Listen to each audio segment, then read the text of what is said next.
আসসালামু আলাইকুম, আদাব। আমি সুদীপ সরকার, লিডারি থেকে। আজকে LDM 79-এর 12তম ক্লাস, এবং আজকের ক্লাস হলো এসইও ইন্ট্রো, টাইপস এবং ক্লাসিফিকেশন নিয়ে ক্লাস। তো ক্লাসে শুরু করার আগে আমি একটু বলে নেই, আপনাদের কিন্তু সামনে আজকের ক্লাস এবং পরবর্তী ক্লাস, এই দুই ক্লাসের পরে আপনাদের কিন্তু একটি মিড টার্ম এক্সাম হবে। তো মিড টার্ম এক্সামের মধ্যে কিন্তু আপনাদের আর কি কিরকম শিখলেন না শিখলেন এগুলোর উপর আর কি এক্সাম হবে। তো মিড টার্ম এক্সামটা কিরকম হবে, তো কি এটার এক্সামটা নেওয়ার কারণটা হলো যে ধরেন আপনারা তো ডিজিটাল মার্কেটার হবেন ভবিষ্যতে। তো বিভিন্ন ধরনের আপনারা কিন্তু বিভিন্ন কোম্পানিতে যখন যাবেন, একটি এক্সাম কিন্তু আপনাকে না দিয়ে কিন্তু আপনাকে দেওয়া হবে না। মাসুমা বলছি, আহ, তো আমি যেটা বলছিলাম আপনাদেরকে যে আপনাদের অ্যাজ এ ডিজিটাল মার্কেটার আমরা যখন কোনো একটি প্রতিষ্ঠানে চাকরি করব, এটাও হতে পারে, আমাদের অনলাইন পরীক্ষা হতে পারে। তো এই জন্য কিন্তু আমাদের একটি এক্সপিরিয়েন্স দরকার যে কিরকম অনলাইন পরীক্ষা আমাদের হতে পারে। তো এই জন্য এই লক্ষ্যে আমাদের এরকম মাঝামাঝি ক্লাসে একটি ক্লাস নেওয়া হয়, ঠিক আছে, এটি এক্সাম নেওয়া হয়। তো এক্সামটি আমি যেটা বললাম আজকের ক্লাস এবং আগামী ক্লাসের পরবর্তীতে আমাদের ক্লাসটি পরীক্ষাটি হবে। তো পরীক্ষাটি কিরকম হবে, তো এর জন্য আমি অ্যাজ অলওয়েজ আমি একটি স্লাইড করে রাখি এক্সামের গাইডলাইন। আমাদের এক্সামটি নিয়ে আপনাদের যত সব কোশ্চেন আমরা এখানেই আমরা সলভ করে দিতে পারবো। আমি আপনাদের মেসেজটি কেটে দিই। তো এটি হলো, আমি মেসেজ দেখতে পাচ্ছি না, আগে আপনি ভালো মতো শুনুন আমার কথা, তারপরে আপনার সবকিছু আনসার যদি কোশ্চেন থেকে থাকে আপনার সম্পূর্ণ আনসার আমি দিয়ে দিব। এটি হলো আমাদের এসইও ক্লাস, মানে আজকের ক্লাস, এবং পরবর্তী ক্লাস হবে কিওয়ার্ড রিসার্চ। তো এই দুটো থেকে শুরু করে আগের সব ক্লাস সবগুলো থেকেই আর কি আমাদের এই কোর্সের মধ্যে আর কি যতটুকু পড়ানো হয়েছে এগুলোর ওপর হলো আমাদের ক্লাস পরীক্ষার টপিক। তো আমাদের এক্সাম হবে MCQ, আর কিছু ছোট ছোট রিটেন কোশ্চেন থাকবে, এগুলো আপনারা নিজে মোটামুটি পারবেন। এবং এইগুলোর মার্কস কিন্তু আপনারা দেখতে পারবেন। তো এক্সাম হবে ক্লাস টাইম অথবা আপনাদের শিডিউল টাইমে। শিডিউল টাইম কত, আপনাদের শিডিউল টাইম কিন্তু 7টা, তাহলে ঠিক 7টার দিকে আর কি শুরু হবে ক্লাস পরীক্ষা। এবং আপনাদের ক্লাস টাইম যেহেতু 2 ঘন্টা, ঠিক 2 ঘন্টার পরে আপনারা আর পরীক্ষা দিতে পারবেন না, আমি লিঙ্কটা উঠিয়ে দিব। সুতরাং 7টার দিকে আসবেন, 7টার দিকে এসে ঠিক পরীক্ষার মধ্যে জয়েন করবেন, পরীক্ষাটা দিয়ে আর কি চলে যাবেন।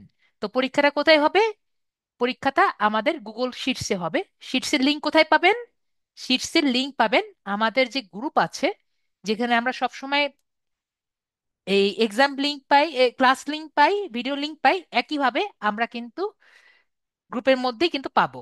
এবং আপনারা যদি গ্রুপের মধ্যে না পাই, আমরা কিন্তু ঠিক ফিচার্ডের মধ্যে গিয়ে কিন্তু পেয়ে যাব। তো আমাদের কিন্তু এই কথা আমি শুনবো না যে আমি পাচ্ছি না, ঠিক আছে। আমরা কিন্তু গুগল শিটসের মধ্যে পরীক্ষাটা দিব। গুগল শিটস বলতে গুগল ফর্মের মধ্যে আর কি, আমি ভুল লিখেছি এখানে, গুগল শিটস এর ফর্ম বলেছি, গুগল শিটস এর ফর্ম হয় না। তো গুগল ফর্মের মধ্যে পরীক্ষাগুলো হবে, আপনারা জাস্ট ক্লিক করে জাস্ট গুগল ফর্মের মধ্যে আপনারা আনসারগুলো দিয়ে দিবেন। এবং যখন আমাদের ফর্মগুলো আর কি ফিল আপ হয়ে যাবে, সুন্দর মতো আনসারটি দিয়ে দিলে ওইখানে ভিউ রেজাল্টস থাকবে, ভিউ রেজাল্ট দিয়ে আপনি রেজাল্টগুলো দেখতে পারবেন। তো পোস্ট করার 2 ঘন্টা পরে আপনাদের এক্সাম দেওয়া হবে না, কারণ অনেকেই আছে আপনি যখন আর কি করে ফেলবেন তার 2 ঘন্টা পর এক্সাম দেওয়া হবে না। তো এখন কথা হলো যে অনেকেই করবে কি, যে পোস্ট করে ফেলেছে, এক্সাম দেওয়া হয়ে গেছে, এখন বলবে স্যার আমাদের রেজাল্টটা দিয়ে দেন। তো আপনারা কিন্তু আর কি এই কথা বলবেন না, ওয়েট করবেন। যদি আমার সুযোগ হবে আমি সবগুলো খাতা দেখে আপনাকে রেজাল্ট দিয়ে দিব। এবং আমি যেটা বললাম, পোস্ট করার পরে 2 ঘন্টার টাইম পরে এক্সাম দেওয়া আর যাবে না, ঠিক আছে। আমি একটু আগে যেটা বলেছি এটা আমি আবার এখানে লিখেছি, পোস্ট করবেন, পোস্ট করার পরে কিন্তু 2 ঘন্টা পরে আপনাদের আর এক্সাম দিতে পারবেন না। এক্সামের সময় থেকে শুরু করে সবকিছু একটু পরে বলছি। এবং অনেকেই আছে, অনেক বুদ্ধিমান মানুষ, তারা কিন্তু একবারে বেশিও সাবমিট করতে পারেন, ঠিক আছে। তো একবারে বেশি যদি সাবমিট করেন তাহলে কিন্তু আপনাদের এক্সামটা বাতিল হবে, ঠিক আছে। আরেকটি হলো ভুল রোল নাম্বার বা স্টুডেন্ট আইডি যদি দেন, সেটাতেও কিন্তু আপনার এক্সাম বাতিল হবে। কারণ আপনাকে তখন আপনার এটাও শেখার জন্য যে আপনারা ভুল আর কি দেওয়া যাবে না, নিজের নাম, তারপর স্টুডেন্ট আইডি বা রোল নাম্বার যেটা বলেন, দুটা কিন্তু একই কথা, রোল নাম্বার যা কথা স্টুডেন্ট আইডি একই কথা।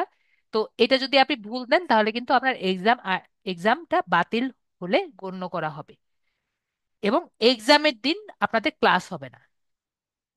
তো আপাতত আশা করি এতটুকু সবাই বুঝতে পেরেছেন। আমি বেশি কথা বলবো না, জাস্ট আগে এইটুকু বুঝতে পেরেছেন নাকি, এর বাইরে কোনো কোশ্চেন না। এর বাইরে কোনো কোশ্চেন, আমি কোশ্চেনটা নিচ্ছি। এর বাইরে বলেন, এইটুকু বুঝছেন নাকি বুঝেননি? এইটুকু ক্লিয়ার? যতটুকু বলেছি ওকে আপনাদের কাছ থেকে বুঝতে পারলাম যে এইটুকু সবাই ক্লিয়ার।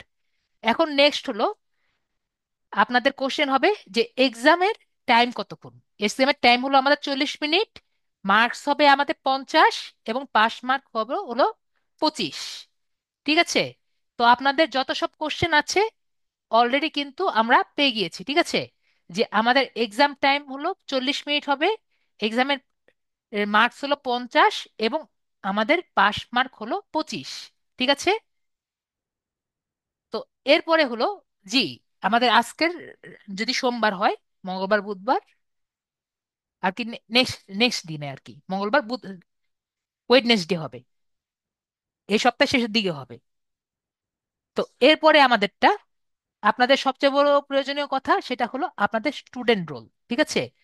তো আপনাদের যে স্টুডেন্ট রোল বা রোল নাম্বার, আপনাদের এখানে কিন্তু স্টুডেন্ট রোল লেখা থাকবে না, ওইখানে কি থাকবে? Student ID. ঠিক আছে? তো স্টুডেন্ট আইডি এবং স্টুডেন্ট রোল দুটো কিন্তু একই। এলডিএম দিয়ে আর কি যেটা থাকবে, আপনাদের কিন্তু দেওয়া আছে এলডিএম দিয়ে যেটা আছে সেটা কিন্তু আপনার স্টুডেন্ট রোল। আপনাদের কিন্তু এই যে LDM 79, এটা কিন্তু আপনাদের স্টুডেন্ট রোল না। এখানে কিন্তু একটা বিভিন্ন ধরনের নাম্বার থাকে, এটা কিন্তু আপনার স্টুডেন্ট রোল। তো এই স্টুডেন্ট রোল কিন্তু আপনাদের আর কি থাকে। যদি আপনাদের রোল আপনি ভুলে যান, অনেকেই আছে নিজের রোল ভুলে গিয়েছে, তারা কিন্তু আপনি মেসেজ অপশনে চেক করবেন। অনেকের আছে তাদের মোবাইলটাই নষ্ট হয়ে গেছে অথবা মেসেজটা ডিলিট হয়ে গেছে, তাহলে অবশ্যই আপনি অফিসে কল দিবেন। অফিসের টাইম হলো 10টা থেকে 5টা, আমি এখানে ভুল লিখেছি, 10টা থেকে 5টা। ঠিক আছে?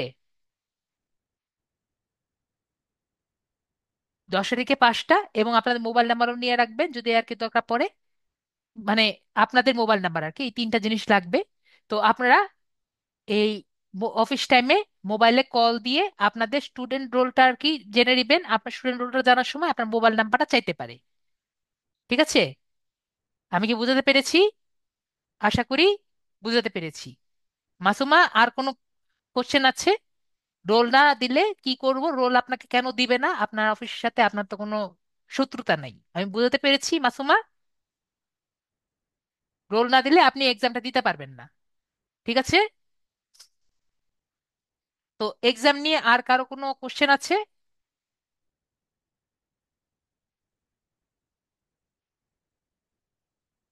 Please specify date. জি, আজকে হলো আমাদের, যদি সোমবার হয়, আমি আপনাদের দেখিয়ে দিচ্ছি, আজকে যেহেতু সোমবার, নেক্সট দিন 27 তারিখ, তাহলে আমাদের উম, সোমবার মঙ্গলবার বুধবার, তো এই সপ্তাহে তো হচ্ছে না নাকি? শনিবার হচ্ছে। যেহেতু আমাদের আরেকটা ক্লাস পাচ্ছি, আরেকটা ক্লাস হলো আমাদের এই রিসার্চ, কিওয়ার্ড রিসার্চ হবে নেক্সট ক্লাসে, তাহলে আমাদের হবে নেক্সট 30 তারিখ। ঠিক আছে? তাহলে নেক্সট হবে আমাদের 30 তারিখ। আমি কি বুঝাতে পেরেছি? যেহেতু নেক্সট ক্লাস আমাদের হবে কিওয়ার্ড রিসার্চ নিয়ে, তাহলে নেক্সট ক্লাস আমাদের হবে রবি মঙ্গল বৃহস্পতি, যেহেতু শনি সোম বুধ যেহেতু আমাদের ক্লাস,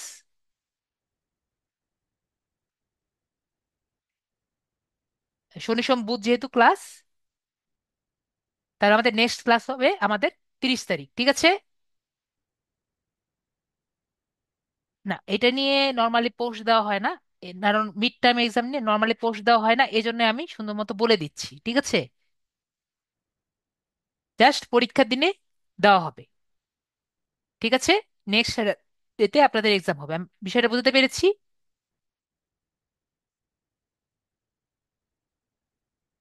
তো এটা নিয়ে আর কারো কোশ্চেন আছে?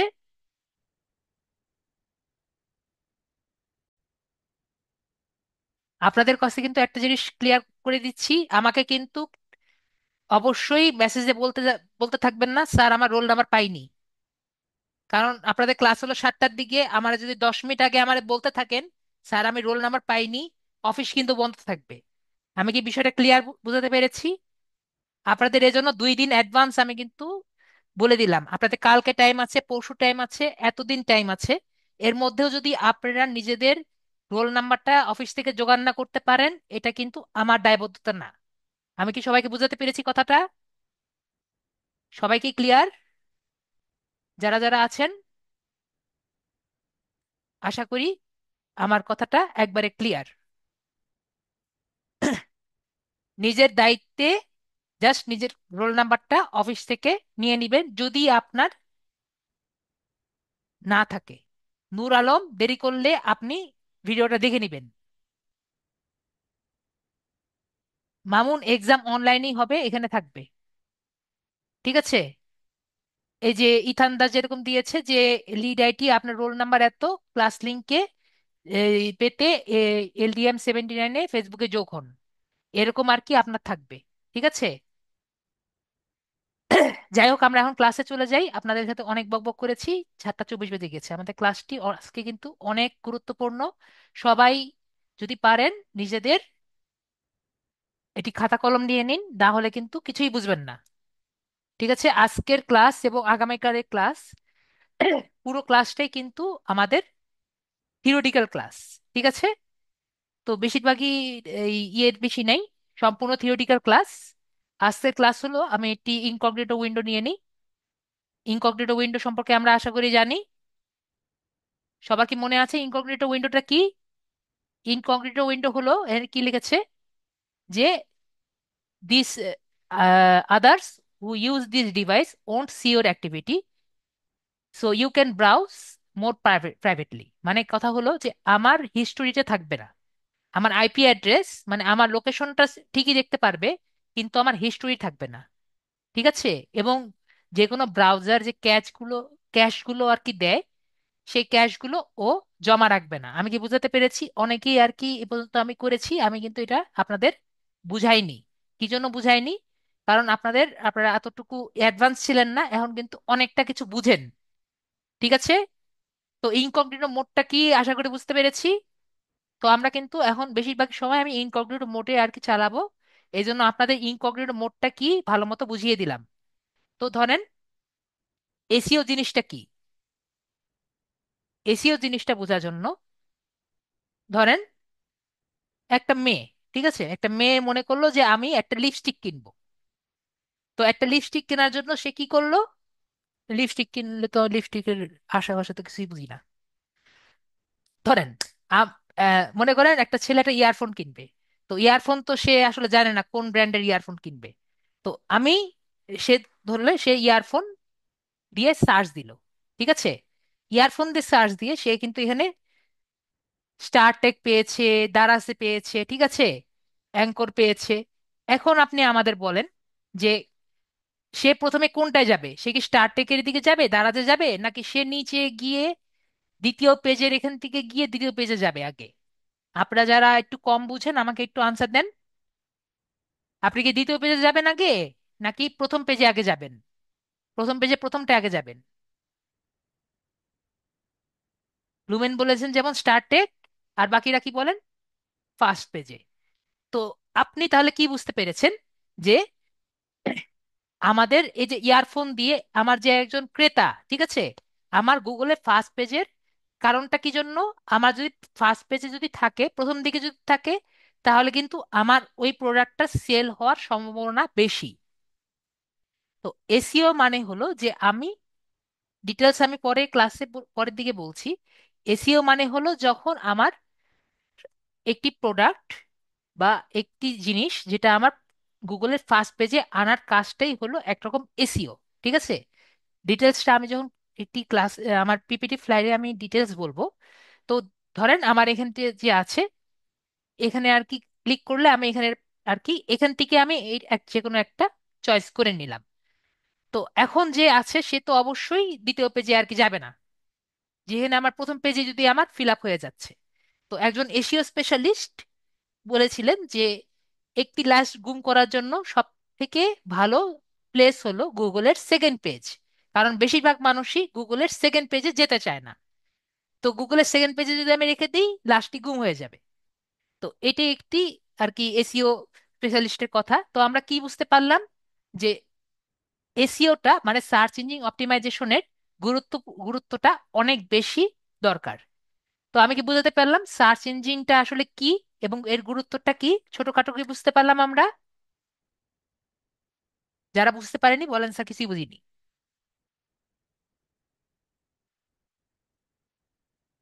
না বুঝতে পারলে বলেন। ওকে বুঝ আহ, আমরা তাহলে পিপিটি ফাইলে যাই। যতটুকু বুঝতে পেরেছেন আপাতত এতটুকু থাকুক, পরে আমরা পিপিটি ফাইলে গেলে আর একটু ভালো মতো বুঝতে পারবো।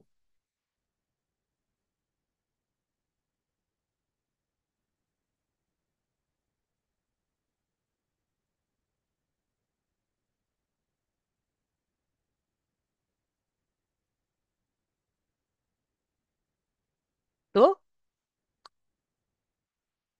এসইও মানে কি? এসইও মানে হলো সার্চ ইঞ্জিন অপটিমাইজেশন। তো আমরা যখন সার্চ ইঞ্জিন অপটিমাইজেশন বলতে কি বুঝি? যখন আমাদের এই যে গুগলে যে সার্চ দিচ্ছি, গুগলে সার্চ দিয়ে কিন্তু আমাদের যে সার্চ ইঞ্জিনে যখন আমরা সার্চ দিই, সার্চ ইঞ্জিনের প্রথম দিকে যেটা আসে সেটা কিন্তু আমাদের এই প্রথম দিকে যেটা আসে সেটা হলো সার্চ ইঞ্জিন অপটিমাইজেশনের জন্য আসে। আপনারা কেউ কি জানেন যে আমাদের ইউটিউব থেকে কিভাবে আর্নিংটা আসে? আপনাদের কারো কি ধারণা আছে? যেমন ফারজানা আপু, এমএসসি ফারজানা আপু, জাহাঙ্গীর আপু, ভাইয়া। তো আমাদের আর্নিংটা তখন আসে যখন আপনাদের ভিউ বেশি আসে, ঠিক আছে? তো ধরেন আপনারা এটি কন্টেন্ট বানিয়েছেন যে হাউ টু মেক এ ডিম পোচ, ঠিক আছে? ডিম পোচ কিভাবে বানানো হয়। তো এই ডিম পোচ বানানোর টেকনিকটা যতজন আর কি দেখবে, তত আপনার ভিউ বাড়বে। তো ভিউ যত বাড়বে তত কিন্তু আপনার টাকা আসবে, ঠিক আছে? যত মানুষ দেখবে এবং যতক্ষণ মানুষ দেখবে, তো এই দুটোর ওপর ভি- ভিত্তি করে আপনার কিন্তু ইউটিউবে আর্নিংটা হবে। আমার কথা ক্লিয়ার? আশা করি ক্লিয়ার। তো এখন কথা হলো, আপনি যে ডিম পোচ রান্না করতে পারেন সেটা কিন্তু না, আরো কিন্তু সবাই ডিম পোচ রান্না করতে পারে, ঠিক আছে? আরো 100 জন মানুষও কিন্তু ডিম পোচ রান্না করতে পারে। এখন কথা হলো যে আপনার যে কন্টেন্টটা আছে সেই কন্টেন্টটার ভিতরে যে কতটা এই এসইও ফ্রেন্ডলি, বা ইউটিউবের তো একটা সার্চ ইঞ্জিন, তো কতটা আপনার এসইও ফ্রেন্ডলি, কতটা কিওয়ার্ড বেসড আছে তার উপরে যদি প্রথম দিকে আসে, তাহলে আমাকে বলেন ফারজানা আপু যে আপনারটা কি প্রথমে ক্লিক করবে নাকি আপনার দ্বিতীয় পেজে গিয়ে ক্লিক করবে? ফারজানা আপু বলেন, আপনারটা কে ক্লিক করবে না যদি আপনারটা ফার্স্ট পেজে আসে? হাউ টু মেক এ ডিম পোস্ট দিল, আপনি যে ভিডিওটা দিলেন সেটা কিন্তু প্রথম দিকে আসলো, ঠিক আছে? তো আশা করি আমি ক্লিয়ার করতে পেরেছি যে এই কি জন্য আমাদের এসইওটা দরকার। যেমন ধরেন আমার একটি প্রিয় ইউটিউবার হলো পিউডিপাই, ঠিক আছে? তো তার কিন্তু অনেকগুলো সাবস্ক্রাইবার, সে একটি ভিডিও যদি দেয় তাহলে কিন্তু অনেক মানুষ দেখে। তারপরে যদি আরেকটা ইউটিউবার, বড় ইউটিউবারের কথা যদি বলি, মার্কেস ব্রাউনি, ইনি আর কি বিভিন্ন ধরনের টেক রিলেটেড ভিডিও দেয়। উনি যদি একটা খারাপ কথাও যদি বলে, ওনার কথায় অনেক কিন্তু মানে একটা খারাপ কথাও যদি আর কি বলে একটা টেক নিয়ে, সাথে সাথে কিন্তু একটি বলে বলতে বলতে পারেন যে একটি বড় প্রতিষ্ঠানও কিন্তু ডাউন খেয়ে যায়। তো কি জন্য? তার একটি ভিডিও সাথে সাথে আর কি ট্রেন্ডিং এ উপরের দিকে চলে যায়। আমি কি বুঝাতে পেরেছি? এই যে প্রথম দিকে চলে যাচ্ছে, এই যে তার যে প্রথম দিকে যাচ্ছে, তো এগুলোই কিন্তু আপনার এসইওর মধ্যে পড়ে। তো আমরা এসইওটা বুঝতে পেরেছি। তো এসইওর মানেটা কি? এই যে আমি এখন যে এখন বললাম, এই যে একটু আগে বললাম কিওয়ার্ড, তারপরে যে আগে আগে যে বললাম যে বেস্ট, ধরেন আমি এটা বলতে পারি best keyword prize in Bangladesh, এরকম কিন্তু অনেক কিছু বলি। তো এগুলো কি জিনিস? এগুলো কি জানেন? এগুলো বলা হয় কিওয়ার্ড, আরেকটা হলো কি ফ্রেজ, ঠিক আছে? তাহলে কিওয়ার্ড এবং কি ফ্রেজ কাকে বলে? তো কিওয়ার্ড হলো একটি শব্দ এবং প্রিফ্রেস হলো অনেকগুলো শব্দ মিলে একটি হয় প্রিফ্রেস। আশা করি সবাই বুঝতে পেরেছি। তো কিওয়ার্ড এবং প্রিফ্রেসের মধ্যে পার্থক্য যদি আমি একটি উদাহরণ দিই তাহলে আরো ভালো মতো বুঝবো। কিওয়ার্ড হলো শপিং মল, তাহলে শপিং মলটা হবে কিওয়ার্ড, এবং প্রিফ্রেস হবে বেস্ট শপিং ইন বিডি, তাহলে এটা হবে প্রিফ্রেস। তাহলে এখন আমরা যেটা বুঝতে পেরেছি যে কিওয়ার্ডটা কি, কি ফ্রেজ কি, এবং এটার সাথে আমার যে এসইওর সাথে কি সম্পর্কিত। এখন যদি আমরা এসইওর যে সংজ্ঞাটা আছে তাহলে আমরা কি বুঝি? এসইওর সংজ্ঞাটা যদি আমি বলি, যে যখন কোনো ওয়েল অপটিমাইজ ওয়েবসাইট বা আপনার প্রোডাক্ট যেটাই বলেন, সার্চ ইঞ্জিনের রেজাল্ট, সার্চ ইঞ্জিনের রুলস এবং রেগুলেশন এবং গাইডলাইন গুলো ফলো করে কোনো ওয়েবসাইট অথবা ওয়েবসাইটটি ডিজাইন করা হয়, যে কোনো ওয়েবসাইটে যদি ডিজাইন করে বা ডেভেলপ করা হয় যাতে এর নির্দিষ্ট কিওয়ার্ড ধরে সার্চ ইঞ্জিনে যদি র্যাঙ্ক করা হয়, তাকে এসইও বলে। আমি কি বুঝতে পেরেছি সবাইকে?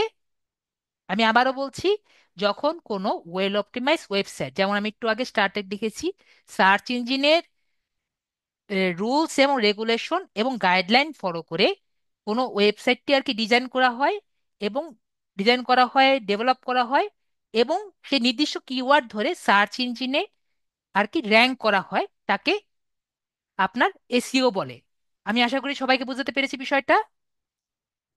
উদাহরণস্বরূপ আমি কিন্তু একটু আগে দেখিয়েছি, যেমন স্টারটেক হতে পারে, তারপরে আপনার বিভিন্ন ধরনের গুগলের এই, যদি সফটওয়্যার ফার্ম আমি দেই, ধরেন আমি গুগলের সার্চ দিলাম যে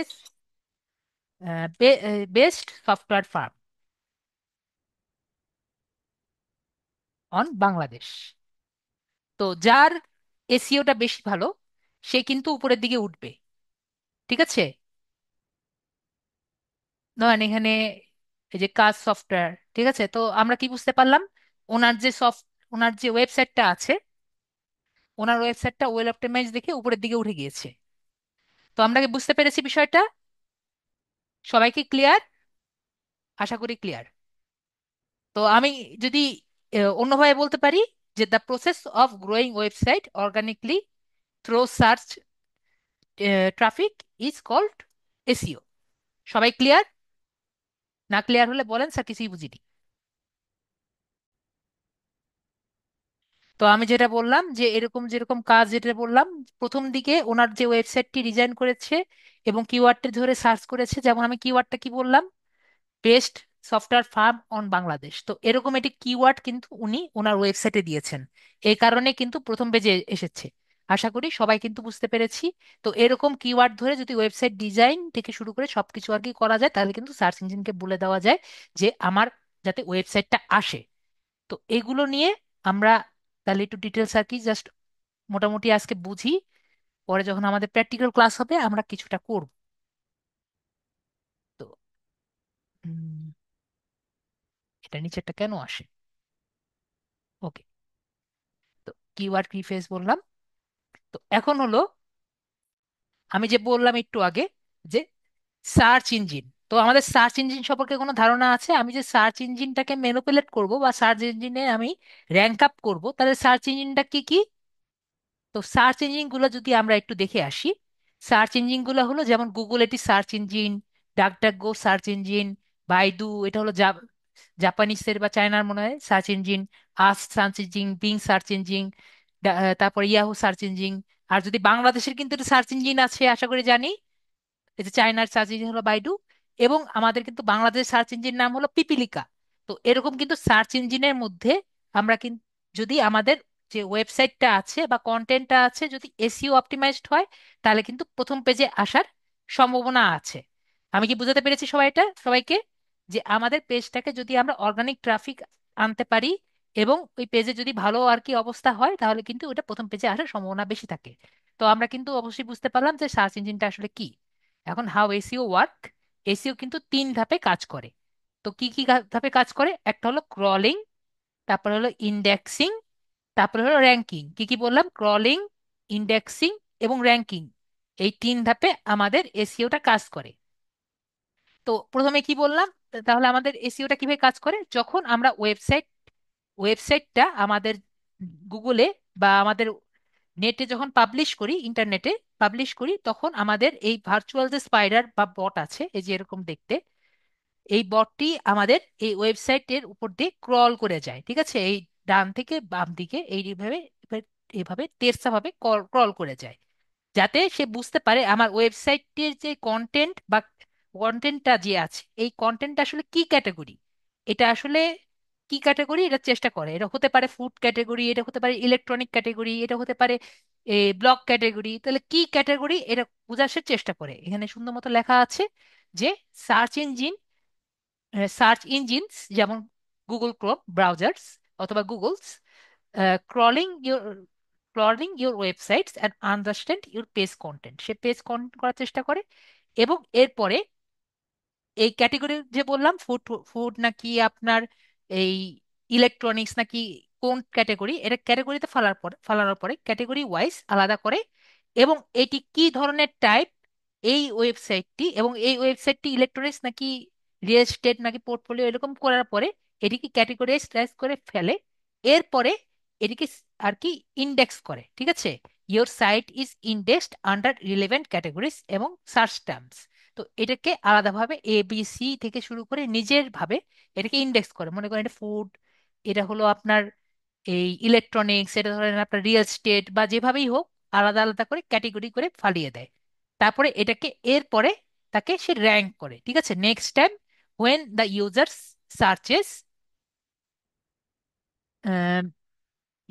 next time when a user searches it matches topic and the topic of your content, your website will rank on ACRP। ACRP মানে কি? Search engine result page. তো আমরা এই যে এখানে যে আলাদাভাবে ইন্ডেক্স করলো, ইন্ডেক্স করার পর কেউ যখন এই যে ইয়ারফোন দিয়ে সার্চ দিবে, তাহলে ইয়ারফোনটা সে এখান থেকে জাস্ট ধরে নিয়ে এসে তাদের যে সার্চ রেজাল্টে আছে সার্চ রেজাল্টে নিয়ে যাবে। তো নুরানাম, আপনার যেহেতু কথা আর কি কম কম আসছে, মেবি আপনার নেটের সমস্যা আছে, আমার নেট ভালো আছে। তো এভাবে করে আপনার ওয়েবসাইটটি র্যাঙ্ক হয়। আশা করি বুঝতে পেরেছি। যদি আরো বুঝতে না পারি আরেকটু আমি ভালো মতো বুঝাতে পারবো। যে ধরেন এই যে বটটি আছে, বটটি আর কি ক্রলিং পেজ করছে। ক্রলিং পেজ করার পরে সেই পেজটিকে অ্যানালাইজ করে, অ্যানালাইজ করার পরে পেজটির কন্টেন্টগুলো অ্যানালাইজ করার পরে এটাকে স্টোর করে। ঠিক আছে, স্টোর করে সেই ডাটাটাকে সে ফ্যাচ করে, সেন্ড ডাটা করে, সেন্ড ডাটা করে আপনার এই র্যাঙ্কিং এর যে অ্যালগোরিদম আছে, যেটা আমি আগে বললাম আপনাকে একটু আগেই, যে ইন্ডেক্স করে, তারপরে আপনার ক্যাটেগরি রাইজ ইন্ডেক্স করে আলাদা আলাদা করে, এরপরে আপনি যখন সার্চ দিবেন সেটাকে আর কি রেজাল্ট হিসেবে শো করে। এবং প্রথমে আগে আমাদের ইউজার আর কি একটি ইনপুট দেয়, সে অ্যালগোরিদমে ফালিয়ে সেটাকে রেজাল্টে আর কি শো করে। আমি কি আপনাকে সবাইকে বুঝতে পেরেছি বিষয়টা? খুব ইজি। তো আমরা বুঝতে পারলাম যে কিভাবে আর কি এসইওটা কাজ করে। তো আমরা যদি ভালো মতো আর কি কন্টেন্টটা আর কি প্রকাশ করতে পারি, তাহলে কিন্তু সে সুন্দর মতো আমাদের ইউজারকে কিন্তু আমাদের কন্টেন্টই দিতে পারে। আশা করি এইটা হলো আমাদের আসল মেন এসইও। এখন হলো এসইও টাইপ। তো এসইও টাইপ কিন্তু, জি, ডিসপ্লে করে। তো এসইও টাইপটা হলো আমাদের নৈতিক দিক দিয়ে, নৈতিক মানে মনের দিক থেকে কিন্তু চার প্রকার। ঠিক আছে, যদি আপনাকে কেউ জিজ্ঞেস করে কখনো যে এসইওটা কয় প্রকার হবে, এসইওটা কিন্তু চার প্রকার। আমি কি সবাইকে বুঝাতে পেরেছি? নৈতিক দিক থেকে এসইওটা কিন্তু চার প্রকার। তো কি কি হবে? একটা হলো হোয়াইট হ্যাট, মানে সাদা, সাদা টুপি। ঠিক আছে, এটা মনে রাখবেন, তাহলে হবে। ব্ল্যাক হ্যাট মানে কালো টুপি। গ্রে হ্যাট মানে দুইটা মিক্স আপ টুপি। এবং নেগেটিভ হ্যাট মানে নেগেটিভ টুপি। ঠিক আছে, তিনটা থেকে একটু আলাদা। আশা করি বুঝাতে পেরেছি, এভাবে মনে রাখবেন। তো এসইও টাইপ ইথিক্যালি নৈতিকতার দিক থেকে, মনের দিক থেকে হলো চার টাইপ। কিন্তু এসইওর কিন্তু আরো কিছু টাইপ আছে। আরো কিছু টাইপ বলতে কি বোঝাচ্ছে? একটা হলো অন পেজ। অন পেজ বলতে আমার পেজের মধ্যে যদি আমি কোনো এসইও করি, পেজের মধ্যে বসে বসে আর কি যদি এসইও টাইপ করি, তাহলে হলো এটা অন পেজ। যদি পেজের মধ্যে না করে পেজের বাইরে যদি আমি কিছু কাজ করি, তাহলে এটা হলো অফ পেজ। আর যদি আমি কোনো ব্যাকএন্ডে কোডের কোনো কাজ করি, সেটা হলো টেকনিক্যাল এসইও। আর যদি আমি আমার কোনো জায়গা থেকে শুরু করে অন্য কোনো কাজ করি, মনে করেন বাংলাদেশ থেকে শুরু করে যে কোনো জায়গা থেকে কাজ করি, সেটা হবে লোকাল এসইও। তো আমি এগুলো নিয়ে ডিটেলস আলোচনা করব। আগে বলেন, সবার কি একটি ধারণা হয়েছে নাকি না?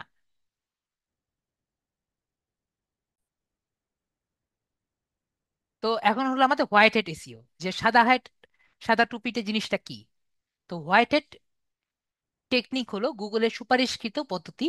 যে কোনো ওয়েব পেজ, আমি আপনাদের মেসেজটা কেটে দিই, ওয়েব পেজ বা ওয়েবসাইটের র্যাঙ্কিং বৃদ্ধির জন্য এই পদ্ধতিটি অনুসরণ করে। আপনি গুগলের গাইডলাইনগুলো মেনে চলছেন, যা আপনাকে আপনার ব্যবসাকে অনলাইনে নেতিবাচকতা ছাড়াই, মানে কোনো প্রবলেম ছাড়াই ভালোভাবে প্রচার করতে সহায়তা করবে। তাহলে হোয়াইট হ্যাটটা কি? আপনার যে গুগলের যে রুলস এন্ড রেগুলেশন আছে সেগুলো আর কি মেনে যদি আপনি একটি ওয়েবসাইটকে র্যাঙ্ক করেন, তো র্যাঙ্কগুলোকে আর এটাকে বলে হলো আপনার হোয়াইট হ্যাট এসইও, নর্মাল কথা। তো কিছু হোয়াইট হ্যাট টেকনিক গুলো হলো আপনার ওয়েবসাইটটি সর্বোচ্চ মানের টেক্সট এবং কন্টেন্ট গুলো প্রকাশ করা। তো আপনি যদি গুগল অনেক মনোযোগ দেয়, গুগল অবশ্যই মনোযোগ দেয় আপনি ওয়েব পেজ বা ওয়েবসাইট সার্চারদের সমস্যাগুলি ঠিকমতো সমাধান করতে পারছেন নাকি না। যে আপনি একটি প্রবলেম দিয়েছেন, যেমন আমি বললাম যে আপনি ধরেন একটি ব্লগ লিখেছেন, ঠিক আছে, একটি আর্টিকেল লিখেছেন। তো আর্টিকেল লিখেছেন যে ডিম পোচ কিভাবে করতে হয়। তো এই ডিম পোচ যে করবেন, তো ডিম পোচের মধ্যে আপনি সুন্দর মতো লিখে দিলেন যে ডিম পোচটা কিভাবে করতে হয়। তো সার্চার কি আপনার পেজে থেকে আপনার বিষয়বস্তু নিয়ে সন্তুষ্ট? হ্যাঁ, আপনার বিষয়বস্তু নিয়ে সন্তুষ্ট হয়েছে। তো আপনার বিষয়বস্তু কেবল কেবল সমস্যার সমাধান করা উচিত নয়, এটি আপনার ইউজারদের জন্য সহজ এবং মজাদারও হওয়া উচিত। তো কিভাবে আপনার যে এই যে ডিম পোস্টটা করলেন, তো ডিম পোস্টটাকে একটু মজা দিয়ে একটু রসিক দিয়ে যদি করেন, তাহলে সে কিন্তু আরো কন্টেন্ট দেখতে, মনে করেন একটি আর্টিকেল লিখেছেন, এই আর্টিকেলটা পড়ে আপনার যে আর্টিকেলগুলো আরো পড়তে আগ্রহী হবে। একটি ওয়েবসাইট করেছেন, ওয়েবসাইটের মধ্যে ডিম পোস্ট দিয়েছেন, তো আপনার ডিম পোস্টে দেখার পরে আপনার কিন্তু মাংস রান্না দেখতেও কিন্তু তারা আগ্রহী হবে, কারণ আপনার যে কথা বলার ধরন থেকে শুরু করে সবকিছু দেখি। আর এগুলো কিন্তু সবই গুগল কিন্তু বুঝে। তাহলে আমি কি বললাম, আপনার গুগলের সাইটের টেক্সটের কন্টেন্ট যে আছে, টেক্সট কন্টেন্ট গুলো আপনি যদি মার্জিতপূর্ণ করেন এবং বুঝতে সাহায্য করেন, এবং আপনার যে ইউজার আছে তারা যদি ভালো আর কি মনে করে, তাহলে কিন্তু আপনার যে এসিওটা তাহলে কিন্তু বেটার হয় এবং আপনাকে উপরের দিকে র্যাঙ্ক আপ করতে সুবিধা করে। ইউজার ফ্রেন্ডলি ইন্টারফেস তৈরি করা, আবারও গুগলের কাছে ইউজাররা সবচেয়ে বেশি গুরুত্বপূর্ণ। তো আপনার তাদের সন্তুষ্টি পূরণ করতে আবশ্যক। তো আপনি এমন একটি ওয়েবসাইট বানালেন যেটা ঢুকতে গেলেই বাগ হয়। ঠিক আছে, বাগ বলতে হলো আপনার বলতে পারেন গ্লিচ, বা আহ, ধরেন আমাদের যখন এইচএসসির ওয়েবসাইট, ঠিক আছে, এইচএসসির যখন রেজাল্ট দেয় তখন সবাই একসাথে এইচএসসির ওয়েবসাইটের মধ্যে ঢুকতে যায়, তখন দেখা যায় যে ওয়েবসাইটটা বলে যে সার্ভার নষ্ট হয়ে গিয়েছে বা এরকম নষ্ট হয়ে গিয়েছে। তো এরকম যদি অবস্থা আপনার ওয়েবসাইটে নর্মাল ভাবেই থাকে, আপনার কাছে কিন্তু ইউজাররা আসবে না। তো আপনার জনটা যতই সুন্দর হোক, আপনার ওয়েবসাইটটা বা যেখানে আর কি আপনি লিখছেন, তো সেই জায়গাটা যদি ভালো না হয় আপনার কাছে কিন্তু আসবে না। আপনার ওয়েবসাইটে যে লিঙ্ক করা এবং সহজে অ্যাক্সেস দেওয়া কিন্তু অবশ্যই নিশ্চিত করতে হবে যে আপনার যে ওয়েবসাইটটা যে আছে, বা আপনার যে ক্লায়েন্টের ওয়েবসাইট আছে যেখানেই আছে, আপনি যখন যার যার এসিও করবেন, আপনার তাকে অবশ্যই তাকে বলতে হবে যে আপনার এই সমস্যা আছে, আপনার ওয়েবসাইটটি ভালো মতো কাজ করছে না, একটু আরেকটু যদি দ্রুত হতো বা অন্য কাজ হতো, এগুলো সবকিছু আপনি যদি তাকে বলেন এবং সে অনুযায়ী সে যদি কাজ করে, তাহলে কিন্তু ওই পেজটি উপরের দিকে উঠার সম্ভাবনা বেড়ে যায়। সোশ্যাল মিডিয়া আপনার পেজটির লিংক শেয়ার করা, যে আপনি যখন আপনার যে পেজের যে আছে পেজটি যখন আপনি ফেসবুক, ইউটিউব, তারপরে শুরু করে টুইটার থেকে শুরু করে ইনস্টাগ্রাম থেকে শুরু করে সব জায়গায় যখন আপনার পেজ বলেন, ফেসবুকে পেজ বলেন, বা আপনার যে, আমি যে ওয়েবসাইট যেহেতু বলছি, ওয়েবসাইটের যখন লিংক আপনি যখন সব দিকে আর কি শেয়ার করবেন, তখন কিন্তু সবাই কিন্তু আপনার পেজটি দেখে একবার চিন্তা করবে যে পেজ থেকে একটু দেখে আসি। আমরা কিন্তু অলরেডি ব্যাকলিংক শিখেছি। তো এই যে ব্যাকলিংকটা আপনি ক্রিয়েট করলেন, ভালো ব্যাকলিংক ক্রিয়েট করলেন, খারাপ ব্যাকলিংক ক্রিয়েট করলেন না, আপনি কিন্তু অবশ্যই, সে মনে করেন ডিম পোচের ভিডিও চেয়েছে, তো আপনি ডিম পোচের কথা বলেই কিন্তু আপনি সোশ্যাল মিডিয়াতে ফলো করলেন, তারা এসে আপনার গুলো দেখলো এবং আপনার ওয়েবসাইটে কিন্তু থেকে গেল। তো আপনার কৌশলগুলো আপনার সাইটে ট্রাফিক বৃদ্ধিতে সহায়তা করবে এবং লিঙ্ক শেয়ারিং তার মধ্যে সবচেয়ে বেশি অন্যতম। পয়েন্ট হলো এইচটিএমএল অপটিমাইজ করা। এইচটিএমএল কাকে বলে? হাইপার টেক্সট মার্কআপ ল্যাঙ্গুয়েজ, এগুলো সম্পর্কে আমরা কিন্তু খুব ভালো মতো জানি। এইচটিএমএল অপটিমাইজ করার অর্থ হলো আপনি নিয়মিত আপনার সাইটের কোডগুলো পরীক্ষা করবেন, যাতে কোনো এরর বা কোনো সমস্যা আছে নাকি, যাতে আপনার ধীর যাতে না করতে পারে। ধরেন আপনি এইচটিএমএল কোডে কোনো সমস্যা যদি থাকে, তাহলে কিন্তু আপনার সাইটটা দেখবেন লোড হতে গিয়ে একটি ছবি চলে গিয়েছে, বা একটা আহ, যেমন মনে করেন ডিম পোচের কথাই বললাম, ডিম পোচের দেখতে যে ওই ছবিটা চলে গেছে, বা মাংস রান্না করতে গিয়েছেন মাংসের একটা ছবি চলে গিয়েছে। তো এরকম আর কি। তো এভাবে আর কি আপনি যদি করেন তাহলে কিন্তু আপনার ওয়েবসাইটটি যদি অপটিমাল থাকে, আপনার কিন্তু ওয়েবসাইটটি প্রথম দিকে আনা সম্ভব। তো হোয়াইট হ্যাট এসিও নিঃসন্দেহে অনুসরণ করে এসিও অনুসরণ করা, এটি এসিও পদ্ধতি। এটি সময় সাপেক্ষ, কিন্তু এটি গুগলের কে আপনার ওয়েবসাইটটিকে এমন একটি হিসাবে বিবেচনা করতে সহায়তা করবে যা একটি সমস্ত নির্দেশিকা এবং নিয়ম নীতি মেনে চলে। আশা করি আমি যতটুকু বলেছি সবাই বুঝতে পেরেছে যে এসিওটা, হোয়াইট হ্যাট এসিওটা এক কথায় কাকে বলে। সবাই ক্লিয়ার? আশা করি যারা একটু কম বুঝে তারাও ক্লিয়ার। যদি না বুঝে তাহলে বলেন স্যার কিছুই বুঝিনি। মামুন ভাইয়া বলেছেন ওকে, তাহলে বুঝলাম মামুন ভাইয়া বুঝতে পেরেছে। আর বাকি সবাই, বাকি সবাই ক্লিয়ার? সাদিক ভাইয়া ওকে? ওকে, তাহলে আমি বুঝতে পারলাম যে হোয়াইট হেড এসিও আমাদের সবার ক্লিয়ার। তো এখন হলো আমাদের ব্ল্যাক হেড এসিও। আমি আবার মেসেজটা কেটে দিচ্ছি। তাহলে হোয়াইট হেড যদি হয় ভালো জিনিস, তাহলে ব্ল্যাক হেড হবে হলো কালো জিনিস। ঠিক আছে? তো কালো জিনিসটা কি? ব্ল্যাক হেড হলো দ্রুত ফলাফল পাওয়ার একটি উপায়। তো আপনি যদি ধরেন আপনাকে ক্লায়েন্ট একটি বললো যে আমাকে দ্রুত আমার ওয়েবসাইটটি উঠিয়ে দাও, তাহলে আপনাকে অবশ্যই ব্ল্যাক হেড করতে হবে। ঠিক আছে? তো ব্ল্যাক হেড আমরা কখনো করব না। ঠিক যেমন এটি আপনার সাইটটিকে গুগলের সার্ভার থেকে আর কি দ্রুত মুছে ফেলতেও আর কি পারবে। যেরকম আমি যেটা বললাম আবার এখানে বলি, ব্ল্যাক হেড যেমন দ্রুত ফলাফল পাওয়ার একটি উপায়, ঠিক তেমনি এটি আপনার সাইটকে গুগলের সার্ভার থেকে মুছে ফেলার একটি দ্রুত উপায়। ঠিক আছে? এটি একটি আর কি যোগ, যে আপনি ব্ল্যাক হেড ব্যবহার করে যেরকম আর কি ফার্স্ট পেজে আনতে পারবেন, তার পরের দিনই দেখবেন ওই ওয়েবসাইটটি আর নাই। তো গুগল ব্ল্যাক হেড এসিও কৌশলগুলি সবই গুগলের অ্যালগোরিদম এর ম্যানিপুলেশন, ম্যানিপুলেশন মানে তাকে প্রতারণা টাইপের, তাকে বোঝানোর চেষ্টা করে এবং এক্সপ্লয়েটেড নিয়ে, এক্সপ্লয়েশন নিয়ে কাজ করে। মানে সে তাকে যতটা পারে প্রতারণা করে যে এটা আসলে এটা না, এটা মানে ওইটা। ঠিক আছে? এরকম বলে মানে আবোল তাবোল বুঝিয়ে তাকে বোঝানোই হলো ব্ল্যাক হ্যাটের কাজ। তো আপনি দ্রুত র্যাঙ্ক করবেন, এবং এটি কেবল স্বল্প সময়ের জন্য, কারণ গুগল লক্ষ্য করতে শুরু করে যে আপনি পেজটি প্রকৃতপক্ষে যে উদ্দেশ্য পূরণ করছেন বরং শুধু ক্লিক পাচ্ছেন। ধরেন আপনি একটি ইয়ে দিলেন, পোস্ট দিলেন যে হাউ টু মেক এ ডিম পোচ, ঠিক আছে? কিন্তু ভিতরে গিয়ে দেখলো যে ওখানে ডিম পোচের ভিডিও নেই, ওখানে আছে যে কিভাবে কলম কিনতে হয়। তো যে ডিম পোচ রান্না করার জন্য আর কি ক্লিক করেছে সে কিন্তু আর ডিম পোচ পাইলো না, সে একটি কলম দেখতে পারলো। তাহলে যে কলম দেখতে পারলো সে তো আর কলম আর কি কিন্তু কলম দেখার জন্য তো আর সে ওয়েবসাইটে ঢুকে নাই, সে ডিম পোচ দেখার জন্য আর কি ঢুকতে চেয়েছে। তাহলে সে অবশ্যই ওইখানে কিন্তু আর যাবে না। ঠিক আছে? এবং এই জিনিসটা কিন্তু গুগল দেখবে যে আপনারটা কোনো একটা কারণে, বা এটা হতে পারে যে আপনি আপনার কন্টেন্টে ডিম পোস্ট দিয়েছেন কিন্তু আপনি উপরের দিকে লিখেছেন হাউ টু মেক মানি। তো হাউ টু মেক মানি লিখেছেন, সবাই ওখানে ক্লিক করলো, ভিতর দিকে যে ডিম পোস্টটা আছে। তো এরকম আর কি, যে গুগল লক্ষ্য করবে যে আপনার পেজটিতে আর কি প্রচুর ক্লিক পাচ্ছে, কিন্তু আসলে যে দরকার সেটা কিন্তু ভিতরে নেই। কিন্তু ব্ল্যাক হেড টেকনিকের মধ্যে কি কি আছে? লিঙ্ক স্প্যামিং, বেশি বেশি লিঙ্ক আর কি শেয়ার করা, কিওয়ার্ড স্টাফিং, বেশি বেশি কিওয়ার্ড গুলো দেওয়া, অতিরিক্ত অপটিমাইজ এসটিএমএল ট্যাগস এবং হেডিং, যে অতিরিক্ত আর কি এইচটিএমএল ট্যাগ দেওয়া এবং হেডিং দেওয়া, যে আপনার বারবার আর কি দেখলেন যে এই how to make money, how to make money, how to make money, make money, make money, make money দিয়ে আর কি পুরোটা পেজ আর কি ভরে দিলেন।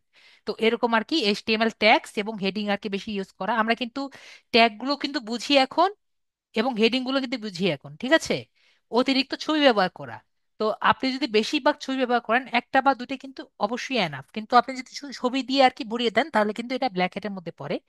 হিডেন টেক্সট অর লিঙ্ক, আপনি যদি হিডেন টেক্সট এবং লিঙ্ক দেন, ধরেন আপনি এটি পেজ বানিয়েছেন, পেজের মধ্যে আর কি এখানে ব্ল্যাক হেটের মধ্যে আপনি জাস্ট কি করলেন, বুঝতে পারেনি, সে ক্লিক করলো, ক্লিক করলে আপনার পেজে চলে গেল বা অন্য একটি পেজে চলে গেল, তাহলে আপনি কি করলেন? হিডেন হিডেন করে দিয়েছেন, এখানে কোনো কিছু নেই, সে না বুঝে ক্লিক করে চলে গেল। আমরা অনেক জায়গায় দেখবো যে আমি পেজে ঢুকে গিয়েছি, আমি বুঝতেও পারিনি, আমাকে রিডাইরেক্ট করে অন্য পেজে নিয়ে গেছে। এরকম আশা করি আমরা অনেকেই গিয়েছি।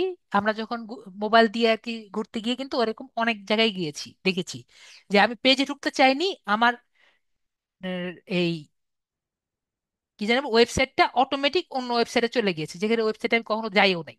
তো এটা হলো হিডেন লিঙ্ক বা টেক্সটে আমাকে নিয়ে যাওয়া, এটা কিন্তু ব্ল্যাক হেড টেকনিক। তারপর হলো ব্যাকলিঙ্ক কেনা। আপনি ব্যাকলিঙ্কও কিনতে পারবেন। ধরেন আপনার যে একটি আছে, আপনি আরেকজনকে বললেন যে আমাকে বেশি করে ব্যাকলিঙ্ক দাও, তো আপনি আপনার ব্যাকলিঙ্কটা দিয়ে দিবেন, সে বিভিন্ন ওয়েবসাইটে যে ভালো হোক খারাপ হোক, সে শুধু ব্যাকলিঙ্ক আর কি দিয়ে দিবে। তো আমরা কিন্তু অবশ্যই ব্যাকলিঙ্ক ভালো জায়গায় আর কি দিব, কখনো খারাপ জায়গায় দিব না। বেশি ব্যাকলিঙ্ক কিন্তু শেয়ার করা ভালো না। তো বেশি ব্যাকলিঙ্ক শেয়ার করলে কিন্তু আপনার ওইটাও কিন্তু ব্যাক হেটের মধ্যে পড়বে। তো কপি করা টেক্সট প্রকাশ করা আরো অনেক কিছু আছে। তো কপি করা টেক্সট বলতে আমি কিন্তু আগেও বলেছি, যেমন আপনাদের সামারি যখন দিয়েছি, আমি কিন্তু বলেছি সামারিটা ডাইরেক্ট কপি করবেন না। তো সামারি এটি যেটা অলরেডি উপরের দিকে আছে, সেই জিনিসটা কিন্তু যদি আমরা কপি করে দিই, এটাও কিন্তু ব্ল্যাক হেটের মধ্যে পড়বে। আশা করি আমি বুঝতে পেরেছি। তো এই সমস্ত কার্যকলাপ কেবল নিম্নমানের কন্টেন্ট এ পরিণত করে, কারণ বিজনেস ওনাররা ইউজাররা সন্তুষ্ট করার জন্য কন্টেন্ট তৈরি করার আর কি চিন্তিত নয়, তারা তাদের তাদের বিজনেসের র্যাঙ্কিং চায়। তো ব্ল্যাক হেড টেকনিকের এসিওটা বড় সুবিধা হলো ইউজাররা ওয়েবসাইটটি ছেড়ে চলে আসে এবং তারা বুঝতে পারে যে এই ইনফরমেশন যেটা দিয়ে এসেছে তাদের আর কি আপনার কাছে নেই। যেটা আমি বললাম, তারা ঢুকলো যে অনেক টাকা কামানো যায়, কিন্তু ভিতরে আর কি ডিম পোস্ট দেখতে পারলো। তো বিষয়টা কি হলো, যে আসলে যেটার জন্য ঢুকলো সেটা কিন্তু পেলো না। তো এই টেকনিক গুলো কিন্তু ওয়াইড রেসিওর মতো টাকা খরচ করবে, কিন্তু তার থেকে আর কি বেশি লাভবান হবে। ঠিক আছে? তো আমরা ব্ল্যাক হেড টেকনিক গুলো আমরা ইউজ করব না। ব্ল্যাক হেড আশা করি সবাই ক্লিয়ার। এরপরে হলো গ্রে হেড। গ্রে হেড আমি বুঝতে পারলাম কি, বাংলাতেই বুঝতে পারছি, হোয়াইট হেড এবং ব্ল্যাক হেড দুটা মিক্স হলে হবে হবে হলো গ্রে হেড। তো গ্রে হেডের হলো ইতিমধ্যে উল্লিখিত এসইওর দুটি পদ্ধতির একটি মিশ্রণ। নাম থেকেই বোঝা যাচ্ছে গ্রে হেড হলো তার সঠিক কাজ করছে, কিন্তু একই সময় গুগলের সমস্যার দিকেও এগিয়ে যাচ্ছে। গুগল কখনোই এই টেকনিকটি ব্যবহার করার জন্য আপনার পেজটি নিষিদ্ধ করতে পারে না, তবে আপনার বিজনেসের খারাপ ভাবমূর্তির জন্য তৈরি করতে পারে। কিছু সময় আপনার যদি চায়, গুগল যদি চায়, আপনার সাইটের র্যাঙ্কিংটাও বন্ধ করে দিতে পারে। তো গুগলের গ্রে হেড টেকনিক গুলোর মধ্যে আমি যদি আপনাকে বলি, যে অদক্ষ বট বা কন্টেন্ট দিয়ে আর কি প্রকাশ করা। ধরেন আপনি এই চ্যাট জিপিটি ভালো বুঝেন না, বা আমাদের যে গুগলের যে এআই আছে জেমিনি, আপনি বুঝেন না ভালো, ও লিখে দিয়েছে, ওটা কপি করে লিখে দিলেন, ওটাকে আর অপটিমাইজ করলেন না। তাহলে আপনি অদক্ষ বট বা কন্টেন্ট দিয়ে ওটা লিখে দিলেন, লিখে দিলে কিন্তু ওটা কিন্তু অবশ্যই আপনার গ্রেটের মধ্যে পড়ে। ওটা দিয়ে আপনাকে কিন্তু গুগল বাদ দিবে না, কিন্তু আপনাকে বুঝবে যে আপনি এটা ভালো করেননি, আপনাকে র্যাঙ্ক আপ করবে না। মিথ্যা রিভিউর জন্য অর্থ প্রদান করা। আপনি এটি ধরেন আপনি এটি খাবারের পেজ করেছেন, তো খাবারের পেজের মধ্যে আপনি আরেকটা মানুষকে বললেন যে আপনি তুমি তোমাকে আমি 100 টাকা দিলাম, একটা ভালো রিভিউ দাও। ঠিক আছে? তো এই যে ভালো রিভিউ মিথ্যা রিভিউ দেওয়া অর্থ প্রদান, এটাও কিন্তু গ্রে হেডের মধ্যে পড়ে। লিঙ্ক বিনিময় করা। আপনি এই 10 জনের বললেন, ওই একইভাবে টাকা দিয়ে বললেন যে তুমি আমার গুলো আপনার তোমাদের সোশ্যাল মিডিয়াতে দিয়ে দাও, এটাও কিন্তু আপনার গ্রে হেডের মধ্যে পড়ে। কিন্তু আপনাকে কিন্তু এর জন্য এই গুগল আপনার পেজটাকে মানে করতেও পারে, খারাপ করতেও পারে, র্যাঙ্কিং এর জন্য নামাতেও পারে, আবার নামাতে পারে, তো গুগলের ইচ্ছা। ক্লিক বেট এর শিরোনাম সহ আর্টিকেল প্রকাশ। তো আমি যেরকম বললাম যে আপনার একটি ইয়ে দিলেন, যে ডিম পোচ, ঠিক আছে, তো আপনি এরকম আর কি ক্লিক বেট দিলেন যে পৃথিবীর সব থেকে ভালো ডিম পোচ এখানে আছে। ঠিক আছে, এটার সাথে এটার কোনো আসলে মিল নেই, কিন্তু আসলে ডিম পোচ তো রান্না করা হয়েছে। তো এরকম আর কি বিষয়টা, যে এরকম আর কি একটা আর্টিকেল দিলেন, আসলে মিল আছে কিন্তু মিল নেই। তো এরকম ক্লিক বেট আর্টিকেল যদি আর কি দেখেন, ক্লিক বেট হলো যে ক্লিক করার জন্য আর কি উদ্বুদ্ধ করা, যে আপনি একটু ক্লিক করেন, তো এটা হলো ক্লিক বেট। তো ক্লিক বেট আর্টিকেল সহ, ক্লিক বেট শিরোনাম সহ কোনো কিছু দিয়ে আর কি আপনি আর্টিকেল হোক, ইউটিউব ভিডিও হোক, বা যে কোনো কিছু যদি হোক, সেটা যদি হয়, না, স্বেচ্ছায় ধরেন একজন ডিএম রায়হান বলছে স্বেচ্ছায় করলে, স্বেচ্ছায় আপনার 10 জন করতে পারে, স্বেচ্ছায় তো 100 200 জন করবে না। আপনার 10 জনের জন্য আপনার কন্টেন্টটি কিন্তু এসিও প্রথম দিকে যাবে না। রায়হানকে বুঝতে পেরেছি। অবশ্যই হিউজ পরিমাণে হতে হবে, নাহলে কিন্তু প্রথম দিকে যাবে না। ডিএম রায়হানকে বুঝতে পেরেছি, আশা করি বুঝতে পেরেছি। তো আপনার আর্টিকেলটি যদি ক্লিকবেট টাইপের আর্টিকেল হয়, তাহলে কিন্তু অবশ্যই আপনার এটাকে গ্রে হেডের মধ্যে পড়বে। কিছু বিজনেস এই টেকনিকটি হোয়াইট হেডের পদ্ধতির সাথে প্রচেষ্টা করে, কিন্তু মনোযোগ দিয়ে ব্যবহার করে এইটি ভালো আর কি কাজ করে আর কি মাঝে মাঝে। যেখানে গ্রে হেডটি আর কি এসিওটি ভুল পথে যায় এবং এটি নির্ভর করতে পারে আর কি। বিষয়টা এটাই যে গ্রে হেড এসিও ভুল পথে যায়, তা হলো যে আপনার পুরোপুরি এটির উপর নির্ভর করে আর কি শুরু করেন। তো গ্রে হেডটার উপর কিন্তু সম্পূর্ণভাবে নির্ভর করা যাবে না, কারণ ভালোভাবে কাজ করতেও পারে নাও করতে পারে। কারণ এটা কিন্তু কিছুটা নেগেটিভের, কিছুটা আপনার ব্ল্যাক হেডের মধ্যে পড়ে। এরপরে হলো আমাদের নেগেটিভ। এখন আগে বলে দিই আপনার হোয়াইট হেড এবং ব্ল্যাক হেডের মধ্যে পার্থক্যটা একটু বুঝিয়ে দিই, তাহলে আপনারা ভালো মতো বুঝবেন, যদি অলরেডি বোঝা হয়ে গিয়েছে। একটা হলো ডোরওয়ে পেজ। তো ডোরওয়ে পেজ কাকে বলে আপনাদের অনেকেরই চিন্তা হবে যে ডোরওয়ে পেজটা কি। ডোরওয়ে পেজটা হলো, ধরেন আপনি একটা পেজ বানালেন যার মধ্যে আপনার কিওয়ার্ড দিয়ে ভরা, আপ কিওয়ার্ড দিয়ে একবারে ভরা। ধরেন আপনার এই ইয়ারফোন, ঠিক আছে? তো ছোট ইয়ারফোন, বড় ইয়ারফোন, বেস্ট ইয়ারফোন, তারপরে দ্য বেস্ট ইয়ারফোন থেকে শুরু করে দ্য স্মল ইয়ারফোন থেকে শুরু করে যতগুলো কিওয়ার্ড আছে সবগুলো আপনি একটি পেজ স্টাফ করে দিলেন, মানে আর কোনো কিওয়ার্ড নাই যে নাই। তো এরকম একটি পেজ আর কি করলেন। তো এগুলো আর কি আপনাকে ডোরওয়ে পেজ বলে, যেগুলো আপনার সার্চ ইঞ্জিনকে আর কি চেষ্টা করে বোঝানোর যে এর উপরে আর কোনো ভালো পেজ নেই। তো এইগুলোকে ডোরওয়ে পেজ বলে। তো হাই কিওয়ার্ড বেসড পেজ, যেটাকে সার্চ ইঞ্জিনকে আর কি বোঝানোর বা ম্যানিপুলাইজ করার চেষ্টা করে, এটাকে ডোরে পেজ বলে। তো ডোরে পেজের কি কি আপনার বৈশিষ্ট্য থাকবে, যেটা বললাম কিওয়ার্ড বেশি থাকবে, এবং অবশ্যই রিডাইরেক্ট করবে, রিডাইরেক্ট করে আপনাকে অন্য পেজে নিয়ে যাবে। তারপরে আপনার কোয়ালিটি ভালো হবে না, ঠিক আছে? ডোরে পেজের কোয়ালিটি ভালো হবে না। তারপরে কন্টেন্ট গুলো অবশ্যই লোভজনক হবে। যেমন আমরা কিন্তু বেশিরভাগই কিন্তু ডোরে পেজগুলো দেখি যে আপনি, আমি প্রায় দেখি আর কি যে আপনি ল্যাপটপ পাবেন, তারপরে এগুলা পাবেন, আপনি ল্যাপটপ জিতেছেন, এগুলো কিন্তু ডোরে পেজের একটি উদাহরণ।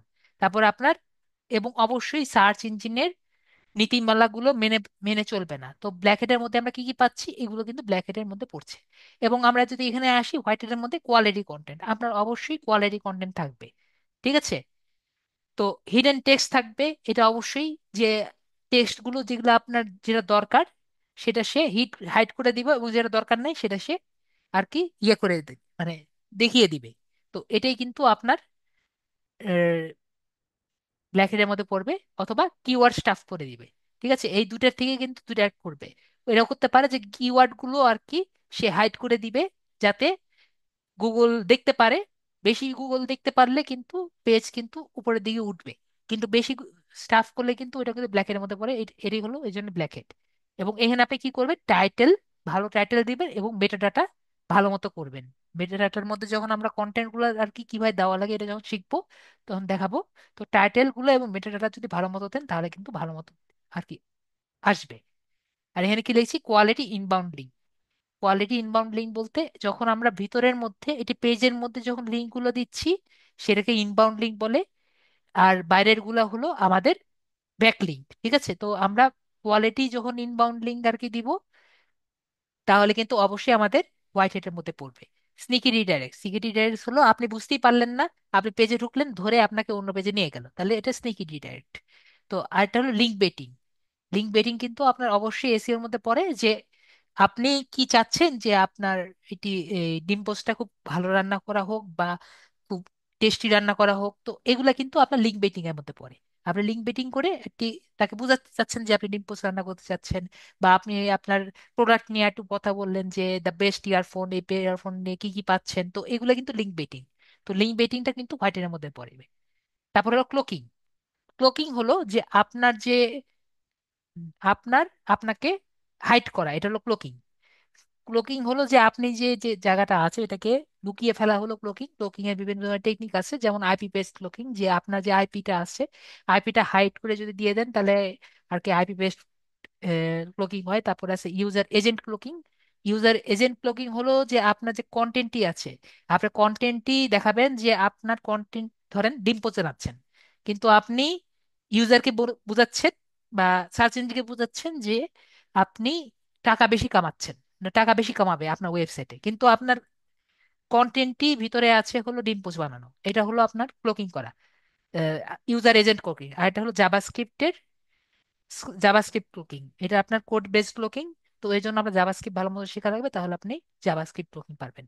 আর এটা হলো আর এখানে আমরা কি দেখতে পাচ্ছি, ইউজ স্ট্রাকচারাল মার্কআপ ল্যাঙ্গুয়েজ। তো এখানে আমরা স্ট্রাকচারাল বা স্কেমেটিক মার্কআপ যে ল্যাঙ্গুয়েজ গুলো আছে সেগুলো যদি আমরা ভালো মতো ইউজ করি, তাহলে আমরা হোয়াইট, যেটা একটু আগে বললাম যে সুন্দর মতো আমরা হোয়াইট হ্যাটটা করতে পারবো।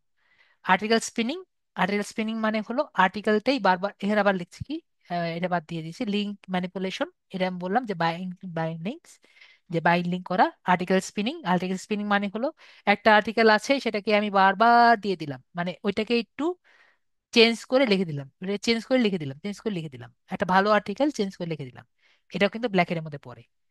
আর এখানের মধ্যে কি দেখতে পাচ্ছি, সাইট অপটিমাইজেশন, সাইটটাকে সুন্দর মতো উপস্থাপন করাই হলো সাইট অপটিমাইজেশন। তাহলে লিঙ্ক ফার্ম, লিঙ্ক হুইল এবং লিঙ্ক নেটওয়ার্ক, এগুলো কিন্তু আপনার হোয়াইটের মধ্যে, ব্ল্যাকের মধ্যে পড়ে। আর link research and effective keyword research, এগুলোর মধ্যে হোয়াইটের মধ্যে পড়ে। তো আমাদের কিন্তু আশা করি ব্ল্যাক হেড এবং হোয়াইট হেড নিয়ে আর কোনো ঝামেলা থাকার কথা না। ব্ল্যাক হেড হোয়াইট হেড সবাই ক্লিয়ার, আশা করি ব্ল্যাক হেড হোয়াইট হেড নিয়ে আমরা কিন্তু সবাই ক্লিয়ার। এরপরে নেগেটিভ হ্যাট, যদি ক্লিয়ার না হন তাহলে বলেন স্যার ঘুমিয়ে গিয়েছিলাম বুঝতে পারিনি। ঠিক আছে? এরপরে হলো নেগেটিভ হ্যাট। নেগেটিভ হ্যাট হলো, যদি কেউ না বুঝেন বলেন যে স্যার বুঝতে পারিনি। এরপরে হলো নেগেটিভ হ্যাট। নেগেটিভ হ্যাটটা একটু খারাপ জিনিস। নেগেটিভ হ্যাট হলো আপনি অন্য একটি মানুষের উপরে, অন্য একটি কোম্পানির উপরে, আপনাকে একটি কোম্পানি হায়ার করবে, আমি আগে বুঝিয়ে দিই, এটা না দেখিয়ে, একটি কোম্পানি আপনাকে হায়ার করবে, তার উপরে আপনি ব্ল্যাক হ্যাট ইউজ করবেন। আমি কি বুঝতে পেরেছি বিষয়টা এক কথায়?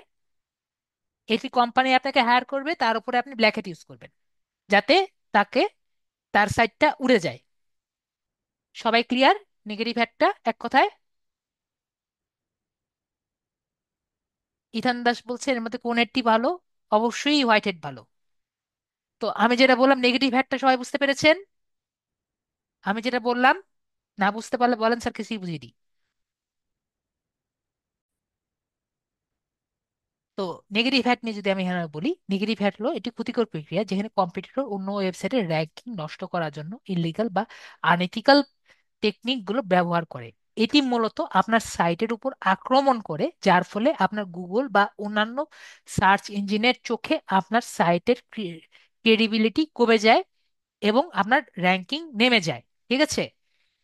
তো নেগেটিভ এসইওর কিছু সাধারণ টেকনিকগুলো আর কি বলি, যেমন হলো আপনার যেটা আমি বললাম আপনাকে, যে আপনি, আপনাকে হায়ার করবে, যে তার তার কম্পিউটারের উপরে নেগেটিভ এসইও ব্যবহার করবেন, নেগেটিভ ব্ল্যাক এসইও ব্যবহার করবেন, ব্ল্যাক এসইও ব্যবহার করে তার ওয়েবসাইটটি আর কি উড়িয়ে দিবেন। তাহলেই হলো আপনার নেগেটিভ এসইও হয়ে যায়। তো এটি উদাহরণ কি কি? উদাহরণ হলো যেমন ধরেন স্প্যাম ব্যাকলিঙ্ক তৈরি করা।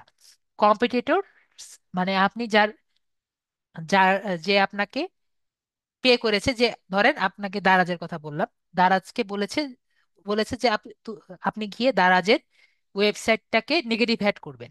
তাহলে আপনি কম্পিটিটরে আপনার ওয়েবসাইটের জন্য নিম্নমানের কন্টেন্ট এবং অবাঞ্ছিত ওয়েবসাইট থেকে বিপুল পরিমাণে ব্ল্যাক হেড ব্যাকলিঙ্ক করতে করতে পারবেন। মানে দারাজের ওয়েবসাইটটা নিয়ে অনেক খারাপ ধরনের ওয়েবসাইটে গিয়ে তার ব্যাকলিঙ্ক করবেন। এটি গুগলকে ইঙ্গিত করে দিতে পারে যে আপনার ওয়েবসাইটটি স্প্যামি বা লো কোয়ালিটি। ঠিক আছে? তাহলে কিন্তু আমরা বুঝিয়ে দিবে যে এটি স্প্যামি এবং লো কোয়ালিটি।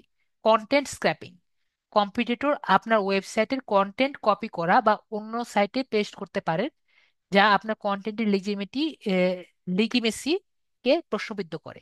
ধরেন এই যে বড় বড় কোম্পানি যেটা বললাম, ধরেন আপনার ওয়ালটন, ওয়ালটন ধরেন আপনি এখানে গিয়ে বললেন যে আপনার ওয়ালটনের একটা কম্পিটিটর আপনাকে গিয়ে বললো যে ওয়ালটনের যে বিভিন্ন ধরনের পোস্ট আছে এগুলো আপনি অন্য অন্য বড় কোম্পানির, নোকিয়ার বা ধরেন স্যামসাং এর একটা পোস্ট নিয়ে ওয়ালটনে গিয়ে মেরে দিয়ে আসেন।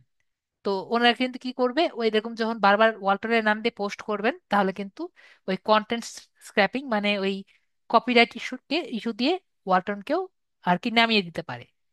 হ্যাকিং অ্যাটাক, কিছু কিছু ক্ষেত্রে হ্যাকারসরা সাইটে প্রবেশ করে যেখানে ক্ষতিকারক কোড ইনজেক্ট করে দিতে পারে, যা আপনার গুগলের কাছে সাইটকে আনট্রাস্টওয়ার্দি হিসাবে উপস্থাপন করতে পারে।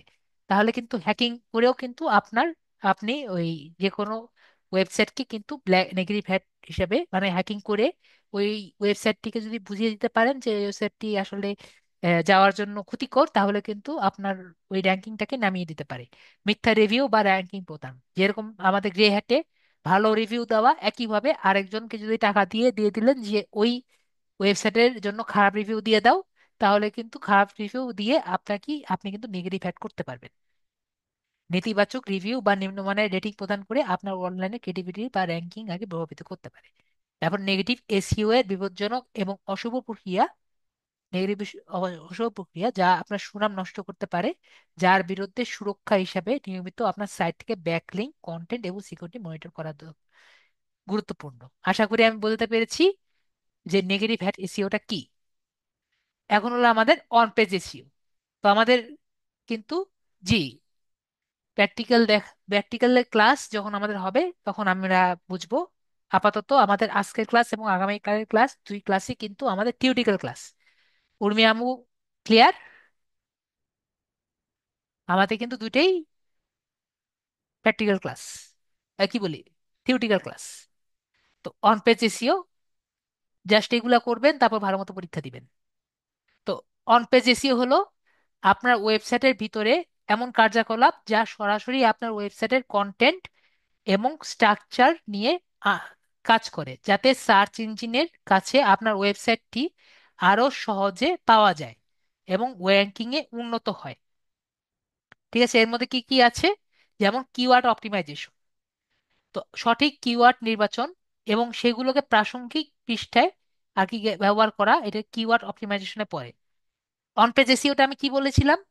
অন পেজ এসইও বললাম হলো যেটা আপনার পেজের মধ্যে আর কি যেটা আসে সেটা কিন্তু অন পেজ এসইও, মানে আপনি পেজের মধ্যে বসে যদি আপনি কন্টেন্টটাকে সুন্দর মতো আর কি গঠন করেন, সেটাকে আর কি অন পেজ এসইও বলে। কি লিখেছি? ওয়েবসাইটের ভিতরে কার্যকলাপ যা সরাসরি আপনার ওয়েবসাইটের বা স্ট্রাকচার নিয়ে কাজ করে এবং সার্চ ইঞ্জিনের মধ্যে আপনার ওয়েবসাইটে আরো সহজে আর কি পাওয়া যায়। সে সেজন্য আপনি যেগুলো আর কি কাজ করবেন সেটা আমরা অন পেজ এসইওতে করতে পারি। তো কিওয়ার্ড অপটিমাইজেশন, সঠিক কিওয়ার্ড নির্বাচন করা এবং সেগুলোকে প্রাসঙ্গিক পৃষ্ঠায় দেখানো, যেরকম শিরোনাম, মেটা ডেসক্রিপশন, কন্টেন্ট করা। তো কিওয়ার্ড অপটিমাইজেশন মানে কি? আমাদের এই অন পেজ এসইওর মধ্যে পড়ে। উচ্চমানের কন্টেন্ট তৈরি, আপনার যদি এমন কন্টেন্ট তৈরি করা হয় যা ইউজারের জন্য সমস্যার সমাধান করে, সেটা কিন্তু আমাদের অন পেজ এসইওর মধ্যে পড়ে। আপনি কন্টেন্টের মধ্যে যদি সুন্দর মতো কিওয়ার্ড গুলো ইউজ করেন এবং কন্টেন্টটা যদি ভালো মতো বানান, যেরকম ডিম পোস্টটা বানিয়েছি, কিরকম বানিয়েছি, কি কি দিয়ে বানিয়েছি, এগুলো যদি সম্পূর্ণভাবে আমরা লিখে রাখি আমাদের ওয়েব পেজের মধ্যে, তাহলে কিন্তু আমাদের কন্টেন্টটি খুবই সুন্দর মতো পরিষ্কারভাবে বোঝা যায়। তাহলে কিন্তু আমাদের পেজটাও কিন্তু আমাদের পাঠকের কাছে ইজি হয়। ইমেজ অপটিমাইজেশন, ইমেজের file name, alter tag, caption optimization যদি করি, তাহলে ইমেজের ফাইল নেমটা ধরেন ডিম পোচ। ইমেজের অল্টার ট্যাগ মানে হলো যে ইমেজ কোনো কারণে যদি বাদ হয়ে যায়, ধরেন কোনো কারণে এইচটিএমএল হোক, যে কোনো কারণে ইমেজটা বাদ হয়ে গেল, তাহলে অল্টার ট্যাগ দিয়ে, যেরকম আমরা ট্যাগ শিখেছি, তো ইমেজ ট্যাগ দিয়ে আর কি ইমেজ দেয়। ইমেজের ট্যাগের মধ্যে একটা অ্যাট্রিবিউট হলো অল্টার। তাহলে ইমেজ যদি বাদ হয়ে যায় কোনো কারণে, তাহলে অল্টার ট্যাগের মধ্যে আপনি যেটা লিখবেন, অল্টারের মধ্যে মনে করেন ডিম পোস্ট লিখেছি এখানে, এটা দিয়েছি ডিম পোস্ট লিখে দিয়েছি, ঠিক আছে, ডিম পোচ, DIMPOCH, এটাই লিখলাম। তাহলে ডিম পোচের ছবি যদি আর কি কোনো কারণে আর কি না দেখা যায়, ওইখানে লেখা থাকবে ডিম পোচ। সবাই ক্লিয়ার? আশা করি ক্লিয়ার। তাহলে আমি যদি ভালো মতো ফাইল নেমটা আর কি লিখি, ইমেজের ফাইল নেম ডিম পোস্ট মানে ইমেজের ফাইলের মধ্যে কিন্তু ডিম পোস্ট লিখলাম, ইমেজের ফাইল নেম দিয়েছি ডিম পোস্ট, অল্টার ট্যাগে নাম দিয়েছি হলো ডিম পোস্ট, ক্যাপশনের নিচে যে দিয়েছি, ক্যাপশনের নিচে লিখেছি পিকচার ডিম পোস্ট। এভাবে যদি আমি ইমেজ অপটিমাইজেশন করে করি, তাহলে কিন্তু সার্চ ইঞ্জিনের ইমেজগুলো সঠিকভাবে বুঝতে পারবে। আশা করি বুঝতে পেরেছি অন পেজ এসইও গুলো বিষয়গুলো কি।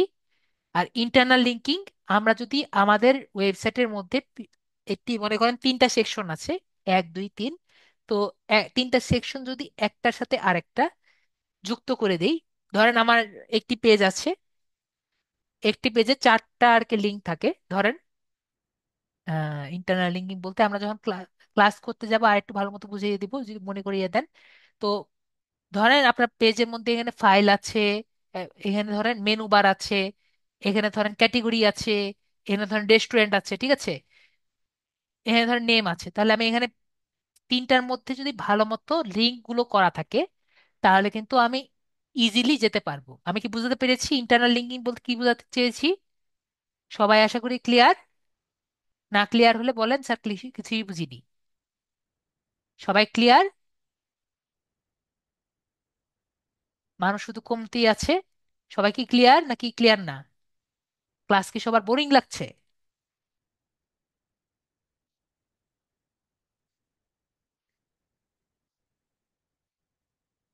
কাঞ্জি সাতেমা বলেছেন যে বোরিং ভালো লাগছে।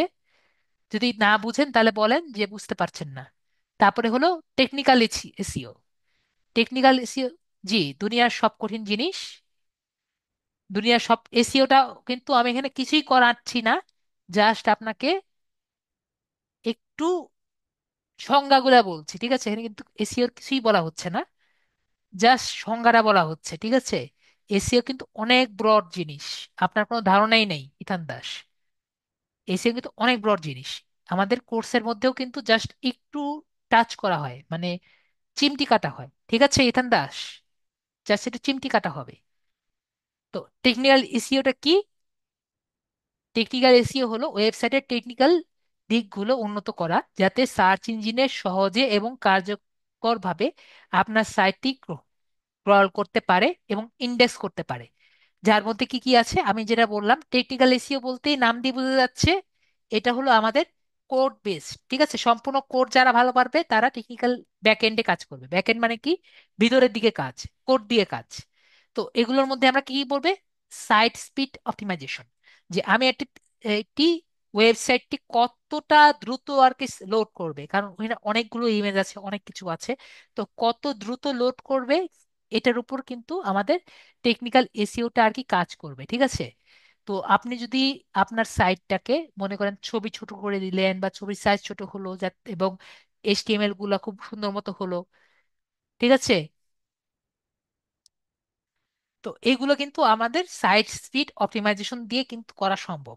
তারপর হলো মোবাইল ফ্রেন্ডলিনেস। তো আপনার সাইটটি অবশ্যই মোবাইল ডিভাইসের জন্য সুসংগতভাবে আর কি কাজ করে, সেটা কিন্তু নিশ্চিত করতে হবে। পৃথিবীর কিন্তু সবাই পিসি দিয়ে কাজ করে না। তো আপনার সাইটটা কিন্তু এভাবে করে বানাতে হবে যেটা আপনার মোবাইল দিয়ে যাতে চালানো যায়, ঠিক আছে? যাতে আপনার আপনার কিন্তু ওভাবে করে রেসপন্সিভ, যেটা আমরা বলি, আমরা যারা ডেভেলপার আছি তারা রেসপন্সিভ বলি। আপনার যখন ওয়েবসাইটটি বানাবেন সেটা কিন্তু অবশ্যই আপনার রেসপন্সিভ হচ্ছে নাকি সেটা যদি না দেখেন, তাহলে কিন্তু আপনার সাইটটা ভালো মতো আর কি হবে না। এটাও কিন্তু আমরা টেকনিক্যাল এসইওর মধ্যে পড়ে। তারপর হলো এসএসএল সার্টিফিকেট ব্যবহার। এসএসএল সার্টিফিকেটটা কি? আমরা যখন যাব, কিছু কিছু ওয়েবসাইটের মধ্যে আশা করি আমরা দেখেছি এইচটিটিপিএস দেওয়া আছে, আর কিছু কিছু জায়গায় এইচটিটিপি লেখা আছে। সবাই কি দেখেছেন? অনেক জায়গায় এইচটিটিপি লেখা নাই। সবাই কি দেখেছেন? তো যারা আর কি এই এসএসএল সার্টিফিকেটটা ব্যবহার করেছেন, তারা আর কি এইচটিটিপিএস লেখা থাকে। আমি কি বুঝতে পেরেছি? এটা একটি ওয়েবসাইট আছে, Cloudflare. Cloudflare normally SSL সার্টিফিকেটটা দেয়, যে আপনার ওয়েবসাইটটি তারা আর কি সিকিউরিটি প্রদান করে, যে আপনার এই সাইটটি দিয়ে ঢোকা যাচ্ছে এবং এই সাইটটির মধ্যে কোনো রকম খারাপ কিছু নেই। তো আপনি যদি আপনার ওয়েবসাইটের মধ্যে এই এসএসএল সার্টিফিকেটটা নেন, তাহলে আপনার সাইটটাকে এইচটিটিপিএস দিয়ে সুরক্ষিত করা হবে, যাতে আপনার গুগল এবং ইউজাররা বিশ্বাসযোগ্যতা আর কি পায়।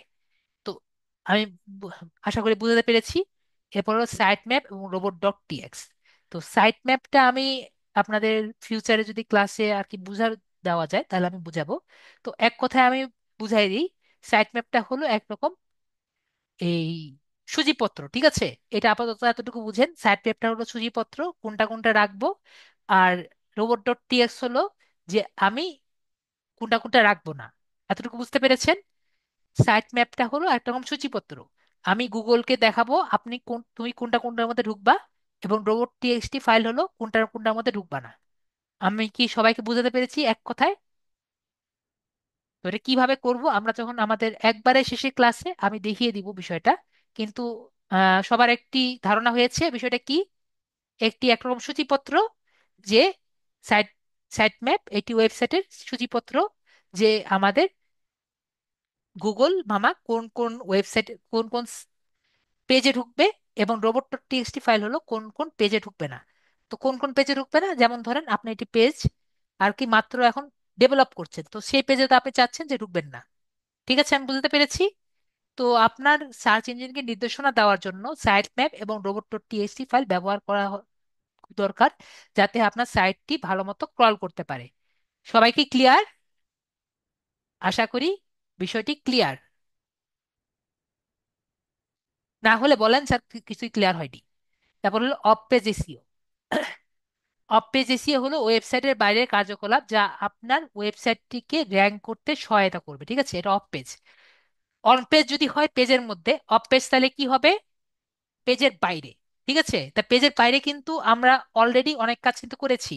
পিন্টারেস্টে কাজ কিন্তু আমরা করেছি, ফেসবুকে কাজ কিন্তু আমরা করেছি, তারপরে কিন্তু আমরা লিঙ্কডইনে কাজ কিন্তু আমরা করেছি। তো আমরা কি অফ পেজের কাজ কি কিছু অলরেডি আমরা করেছি নাকি করিনি? আমি কি কিছু করেছি? পেজের বাইরের কাজকে আমরা করেছি নাকি করিনি?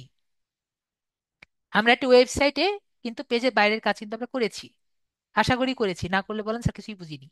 অফ পেজের এসিও আপনার ওয়েবসাইটের বাইরে এমন কার্যকলাপ যা আপনার ওয়েবসাইটের র্যাঙ্কিং এ উন্নত করতে সহায়তা করে, যার মধ্যে আছে কি? Backlink building.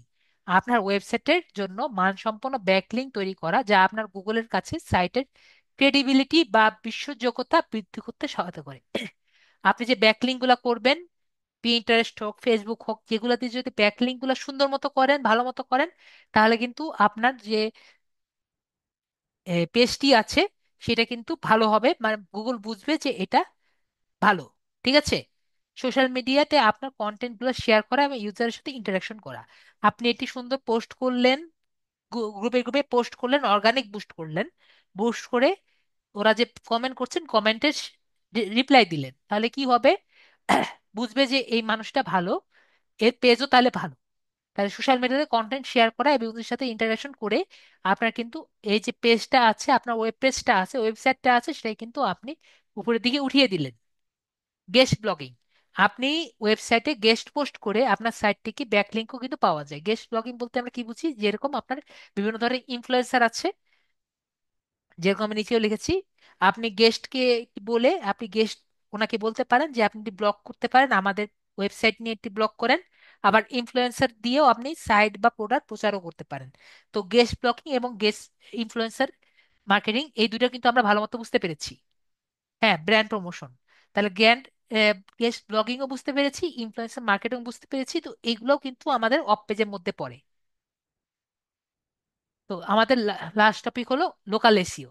লোকাল এসিওটা হলো, যদি আমি এখানে বলতে যাই, লোকাল এসিও হলো এমন একটি প্রক্রিয়া যা আপনার গুগল আপনার বিজনেসকে লোকাল সার্চ ইঞ্জিনের ফলে উন্নত করতে সহায়তা করে। যদি আপনার বিজনেসের এই নির্দিষ্ট জিওগ্রাফিক্যাল এরিয়াতে কাস্টমারকে টার্গেট করে, তবে এটি বিশেষভাবে গুরুত্বপূর্ণ। এর মধ্যে কি আছে, যেমন আছে গুগল মাই বিজনেস অপটিমাইজেশন। এই যে গুগলের মাই বিজনেস সম্পর্কে আমরা খুব ভালো মতো জানি, আমরা যখন গুগলের বিজনেস মেল খুলি আমরা কিন্তু গুগলে মাই বিজনেস অ্যাকাউন্টও কিন্তু এটা করি। ঠিক আছে, আমরা কিন্তু গুগলে মাই বিজনেসের মধ্যে আমাদের ম্যাপের মধ্যে একটি অ্যাকাউন্ট করি এবং সবকিছু কিন্তু করি। তো গুগলে মাই বিজনেসের প্রোফাইলকে কমপ্লিট এবং অ্যাকুরেট ইনফরমেশন দিয়ে পূরণ করলে যাতে আমাদের বিজনেসের লোকাল রেজাল্ট সার্চে প্রদর্শিত হয়। তা লোকাল কিওয়ার্ড ব্যবহার করে, লোকাল কিওয়ার্ড ব্যবহার করতে পারি। লোকাল কিওয়ার্ড ব্যবহার করে কিভাবে আমরা লোকাল এসিও করব? লোকাল এসিওটা বুঝতে পেরেছে সবাই? লোকাল মানে আমাদের জিওগ্রাফিক্যাল জায়গা। যেমন ধরেন ঢাকায় আছেন আপনি, বা হতে পারে আপনি আছেন টাঙ্গাইলে, হতে পারেন আছে আপনি ফেনীতে, হতে পারেন আছে আপনি বরিশালে, হতে পারেন আছে আপনি পঞ্চগড়ে। তো যেখানেই আছেন তা আপনি, তো আপনার যে এই জায়গাটা ঘিরে যে আপনি যে এসিওটা করছেন জায়গাটা ঘিরে, সেটাকে লোকাল এসিও বলে। তো লোকাল এসিও আপনার ওয়েবসাইটের কন্টেন্টটিকে অন্তর্ভুক্ত করতে পারেন, তাতে আপনার লোকাল সার্চ আপনার সাইট র্যাঙ্কই করবে, যে আপনার সাইটটাকে সেই জায়গাটাকে বেশি দেখাবে, যে আপনি পঞ্চগড়ে আছেন, পঞ্চগড়ের মানুষকে বেশি দেখাবে। সেটাই হলো local SEO. Local directory listing, আপনার বিজনেসকে লোকাল ডাইরেক্টরি ওয়েবসাইটগুলোকে অন্তর্ভুক্ত করা। আর রিভিউ এবং র্যাঙ্কিং সংগ্রহ, আপনার কাস্টমারকে পজিটিভ রিভিউ এবং র্যাঙ্কিং সংগ্রহ করে গুগলের চোখে আপনার বিজনেসের ক্রেডিবিলিটি দেখানো। আপনার যে পাশের দোকান, ধরেন আপনি মিরপুর 10-এ আছেন, মিরপুর 10-এ যদি একটা দোকান, মিরপুর 10-এর মানুষকে যদি বেশি দেখা হয়, ধরেন আপনি একটি স্বপ্ন দোকান আছে, সেটা যদি চারিদিকে সুন্দর মতো একটি এই বিজনেস পেজ করে, এবং ওইখানে আপনার গুগল মাই বিজনেস অ্যাকাউন্ট করে সুন্দর মতো আর কি লোকাল কিওয়ার্ড ব্যবহার করে, যে শুধুমাত্র মিরপুর 10-এর জন্য এক্সক্লুসিভ, তাহলে সবাই কিন্তু মিরপুর 10-এর মধ্যে যতজন মানুষ আছে সবাই কিন্তু এখানে আসবে। আমি কি বুঝতে পেরেছি বিষয়টা? লোকাল এসিও সবাই ক্লিয়ার? যদি ক্লিয়ার না হয় বলেন স্যার কিছুই বুঝিনি। গট ইট, লুমেন বলেছেন গট ইট। আর সবাই? লুমেন ভাইয়া তো বুঝতেই পারবেন। বাকি সবাই যদি না বলেন কিছুই বুঝতে পারেননি বলেন। উর্মি আপুও বুঝতে পেরেছেন, ইধান দাস বুঝতে পেরেছেন, ক্লিয়ার ক্লিয়ার। তাহলে কিন্তু আমাদের এসিওটা আমাদের কিন্তু সম্পূর্ণ ক্লিয়ার। তো আপনাদের যদি আর কোনো প্রশ্ন থাকে আপনি বলেন, না হলে আমাদের ক্লাস শেষ। মাসুমা বলেন।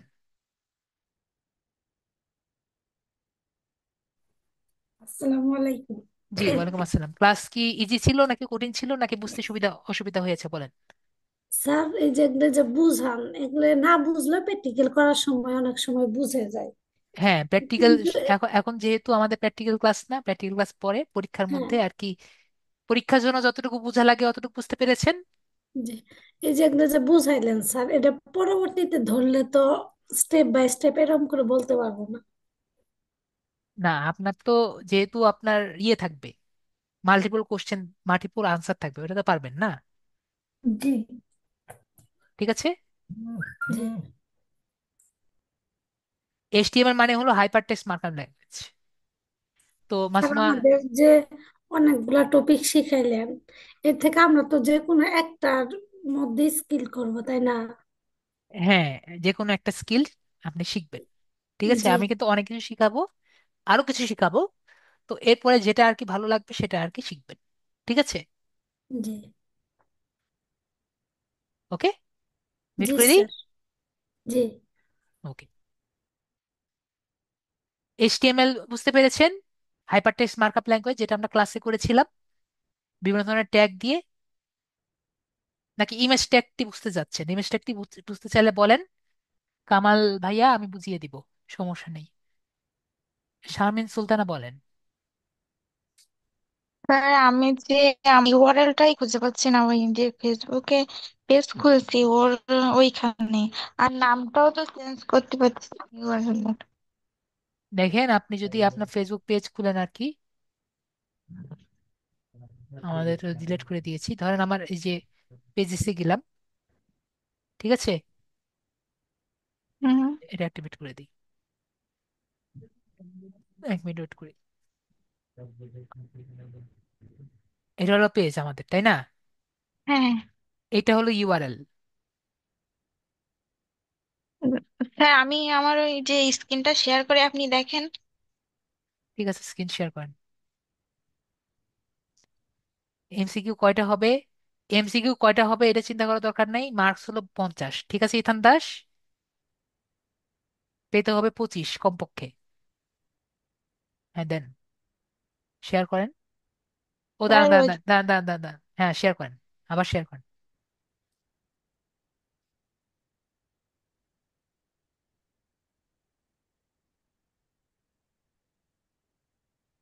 হ্যাঁ ফেসবুক অ্যাপ থেকে একটু সমস্যা কিন্তু, আপনি গুগলে যান। হ্যাঁ ব্রাউজার দিয়ে আমি হ্যাঁ, এখান থেকে আপনি পেজেস, হ্যাঁ পেজেসে যান। হ্যাঁ ওই পেজেসে যান, হ্যাঁ ওই উপরের দিকে, উপরে উপরে উপরে ক্লিক করেন, ওয়েব যে আছে না উপরে, দাঁড়ান। এখানে তো আপনি এখানে আসছেন না, এখান থেকে না, আপনি যে ওই যে দেখেন ডিজিটাল মার্কেটিং এজেন্সি দেওয়া আছে না, ওখানে ক্লিক করেন।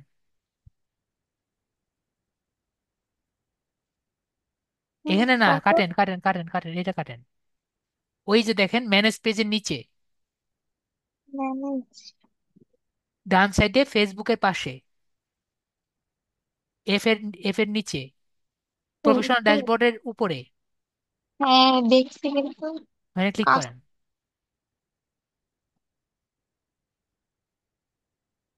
প্রফেশনাল ড্যাশবোর্ডের উপরে ছিল, ওভারভিউতে না।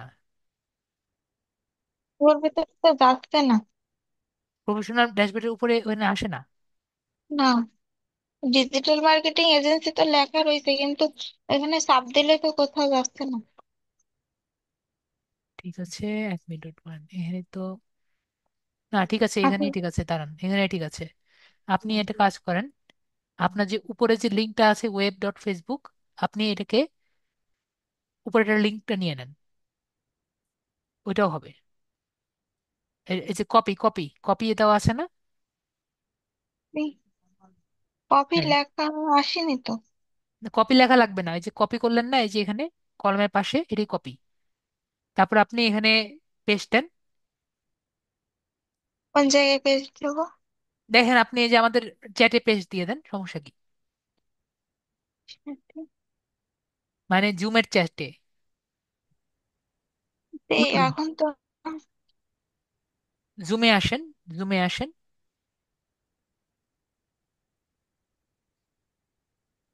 এটা হলো একটা টেকনিক, আমি একটা টেকনিক আগে দেখিয়েছি, আরো একটা টেকনিক আছে। What is the difference between grey head and negative head in one sentence please? Grey head is, grey head is the technique, ঠিক আছে বাংলায় বলি।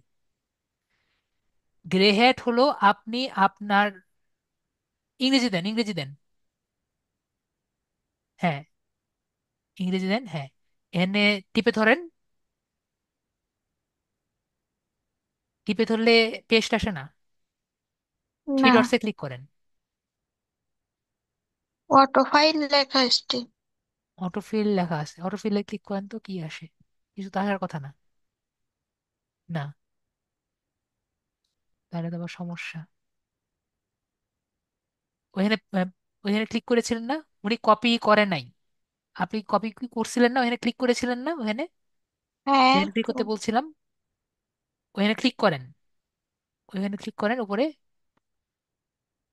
এটা কিন্তু আসলে যদি আপনার ইয়ে না, এটা না, এটা না, এটা না। আপনার পেজে আবার যান, এটা পেজ না,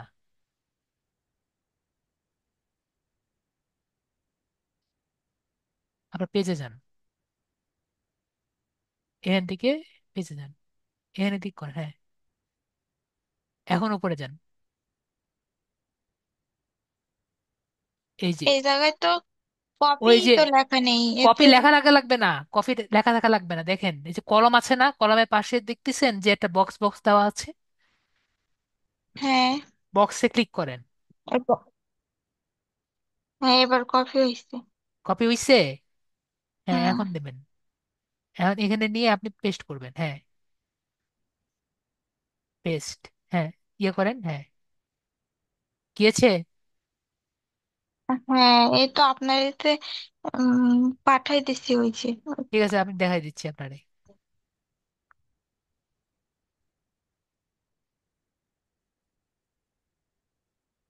গিয়েছে, আসছে, হুম। বুঝতে পেরেছেন? এবার আমি নামটা ওই ইউআরএলটা চেঞ্জ করব কিভাবে? ইউআরএলটা চেঞ্জ ওই। করবেন কিভাবে? হ্যাঁ। ইউআরএলটা চেঞ্জ করার জন্য আপনার এখান থেকে সেটিংসে যাওয়া লাগবে। হুম। ঠিক আছে, সেটিংস দেখতে পাচ্ছেন, হ্যাঁ। সেটিংসে দেখবেন। আবার ভিডিওটা যেহেতু রান আছে, ভিডিওটা আবার দেখে নিবেন।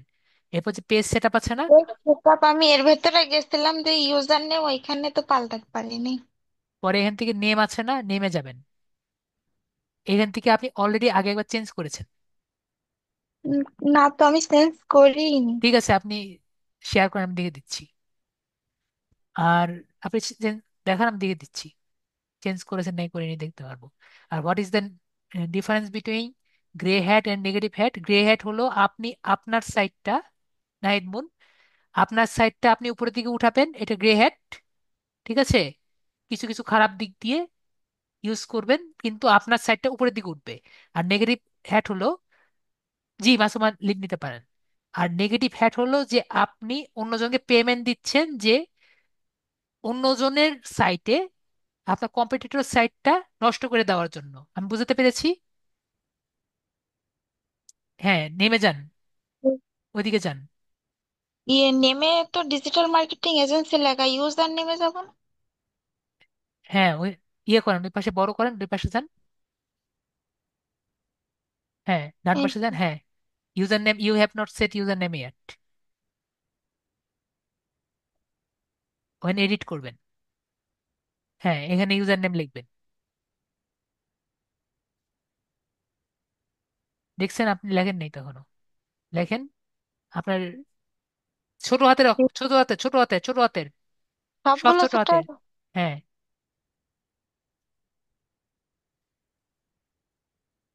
হ্যাঁ, আউলি, আউলিও বলেন।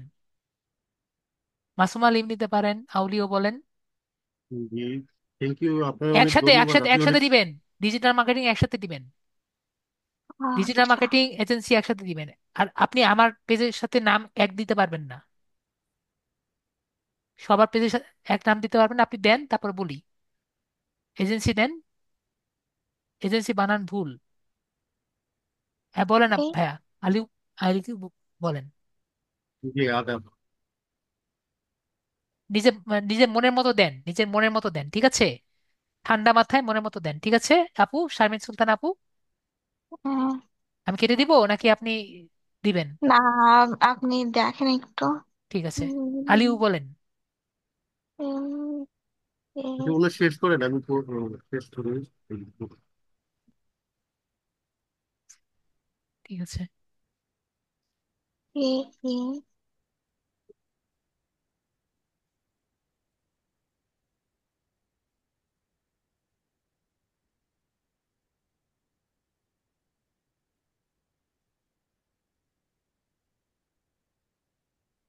এজেন্সি, আপনার প্রিয় নাম্বার বলেন। এজেন্ট, এজেন্ট কেন? এজেন্ট, এজেন্সি বানান ভুল মনে হচ্ছে না আমার। Marketing agent, agent, AGN CY হওয়ার কথা না? টিটা জি, বাদ দেবেন। টিটা বাদ দিবেন। সি বাদ দেব। আপনি কাটেন, কাটেন একটু কাটেন। A G N C, A G N C Y, G N E N, A G E N, A G E N, আমি বললাম A G E N, C Y. C Y, C Y. হ্যাঁ, এখন আপনার নিজের এই পছন্দের একটা নাম্বার দিয়ে দেন,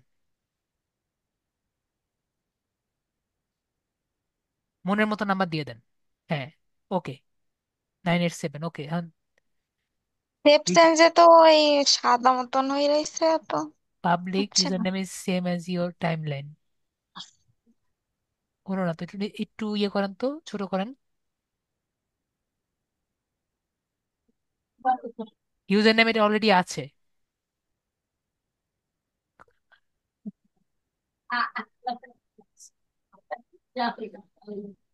অন্য একটা নাম্বার দেন।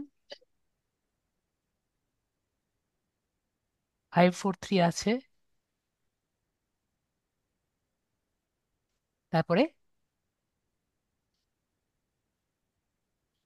82, হ্যাঁ 82, 82 নাই, 82 নাই, 882 নাই, 882 নাই। ঠিক আছে। এবার এটা সেফ সেভ, সেন্সে হ্যাঁ সেভ চেঞ্জেস দিবেন, আর আপনার আপনার পাসওয়ার্ডটা দিয়ে দিবেন। ঠিক আছে। এখানে কি আসবে। Facebook password? হ্যাঁ, ফেসবুক পাসওয়ার্ড। ওকে, এটা দিয়ে দিলেই হয়ে যাবে। ওকে, জি। আমি কেটে দিলাম। ওকে। আচ্ছা। ওকে। হ্যাঁ, আলিও বলেন। আদাব, আপনাকে, আপনার ক্লাসটা অনেক সুন্দর হয়। আমি আসলে খুবই স্যাটিসফাই, কিন্তু গত কয়েকদিন আগে আমার স্বাভাবিক কারণে আমি এই একটা ক্লাস করতে পারি। এই জন্য কি আমি কি আবার নতুন করে এইটি এইটি বেশি জয়েন করতে পারবো? মানে আমার 9টা ক্লাসে কি জয়েন করতে পারবো? ক্লাসে, অন্য ক্লাসে বা অন্য ইসের সম্পর্কে এটা আপনার অফিসের কথা বলতে হবে। আর নর্মালি কিন্তু আমাদের সবগুলো ভিডিও কিন্তু আছে, ঠিক আছে? হুম। ভিডিওগুলো আছে, না, ভিডিও আমি দেখে পারবো, এটা এটা আমার বিশ্বাস আছে। আপনার আপনার ক্লাস আমার খুব ভালো লাগে। বা অনেক ভালো ক্লাস করান, আমি বুঝতে পারবো, কিন্তু নিজের প্রতি একটু কম আর কি। না, আমি বুঝতে ইয়ে পেরেছি করতেছি না। আপনি আমি যেটা অনেক বললাম। পিছিয়ে গেছি আর কি। জি, আপনার আমি ক্লাসটা দেখলাম যে অনেক পিছিয়ে গেছি। আর আমি অনেক স্যাটিসফাই না, আউটস্ট্যান্ডিং ক্লাস আপনি করান, আমার খুব ভালো লাগে আপনার ক্লাসটা। কিন্তু জি ও, আমার আমি নিজের আপ- প্রতি আত্মবিশ্বাসটা কম আর কি। জি আমি এই জন্য বুঝতে যদি পেরেছি। কোনো সাজেশন আপনি দিয়ে দিতে পারেন তাহলে আমার জন্য ভালো হয় আর কি। কি পরীক্ষার জন্য কথা বলছেন? না, পরীক্ষা, পরীক্ষা নয়, ওভারঅল সাজেশন। আমি 4টা ক্লাস অলরেডি মিস করেছি। আজকে ক্লাস করছি, তারপরে 15 মিনিট লেট। নিজেরও খারাপ লাগতেছে, আপনাকে বলতেছি এটা, কিন্তু আমার আমি আমি যতটুকু পরিস্থিতিটাই আপনাকে বলতে এরকম আর পারবো, কি। শুনেন, বিষয়টা হলো যে আমাকে শুধুমাত্র আমার ক্লাস কাজ হলো ক্লাস কন্ডাক্ট করা, ঠিক আছে? তো জি। বাকি আপনার যদি প্রয়োজন হয় আপনি বলতে পারেন, কিন্তু আমি যতটুকু জানি না, আমি যে এইটা আপনি যদি বলতে অন্য পারতেছি মনে। আপনি যদি অফিসে জানাতে পারেন যে আমি অন্য কোনো কোর্স, অন্য কোনো জায়গায় যেতে পারি নাকি পারি না, জিজ্ঞেস করতে পারেন। কিন্তু আপনাদের অলরেডি মনে হয় সময় ছিল যাওয়ার, ঠিক আছে, 9টার দিকে যাওয়ার। তো এর পরেরটা তবে আসলে জানি না, আপনি অফিসে যোগাযোগ করে দেখতে পারেন, ঠিক আছে? তাহলে আমি মানে অন্য ক্লাসে না যাই, আপনার ক্লাসেই থাকি, কিন্তু ইন কেস মনে করেন যে কোনো সমস্যা না, যদি পড়ি এখানে, সমস্যা হলে তাহলে আমি আপনি। কিন্তু এ পর্যন্ত কাউকে আমি, মানে আমার যতটুকু ধারণা আছে, আমি এ পর্যন্ত না, আমি কাউকে আমি ইয়ে আমি এটা করিনি। এই যতটা ক্লাস করছি আপনার সম্পর্কে আমার ভালো ধারণা হয়ে গেছে যে আপনি খুবই, মানে খুব হেল্পফুল মানুষ। সেই জন্য বলতেছি, আমি যদি কোনো প্রবলেমে পড়ি তাহলে আপনি আমাকে কাইন্ডলি হেল্প জি, করবেন জি, আর কি। আমি এটা। সবাইকে হেল্প করি। যদি আপনার মনে করেন আমি ক্লাসে করিয়েছি, সেই টপিক যদি আপনি বলেন যে এই বিষয়টা আমি বুঝতে পারিনি, টপিক ওয়াইজ, ঠিক আছে, নোট করে বলেন স্যার এই বিষয়টি আপনি বলেছেন আমি বিষয়টি বুঝতে পারিনি, তাহলে কিন্তু আমি অবশ্যই হেল্প করব, ঠিক আছে? কিন্তু যেমনকি অনেকেই আমি আছে যেমন এখনো যে, পর্যন্ত হ্যাঁ, এখনো পর্যন্ত আমি বিয়ের ওই লিঙ্কডইন এর আইডিটা পর্যন্ত করতে পারি না। মানসিক জি, চাপের জন্য হ্যাঁ, এটা আপনি আগে করতে পারি করেন। না। করতে গিয়ে যদি কোনো প্রবলেমে পড়েন তারপরে বলবেন স্যার আমার এই জায়গায় সমস্যা, এইটাই সমস্যা হয়েছে, এইখানে প্রবলেমে পড়েছি। যদি ঠিক মতো করেন তাহলে প্রবলেমে পড়বেন না আশা করি। আস্তে ধীরে মানে করেন, আমি মাথা ঠান্ডা ভিডিও করে দেখে করেন। পারবো তো, পারবো জি, আপনার কি?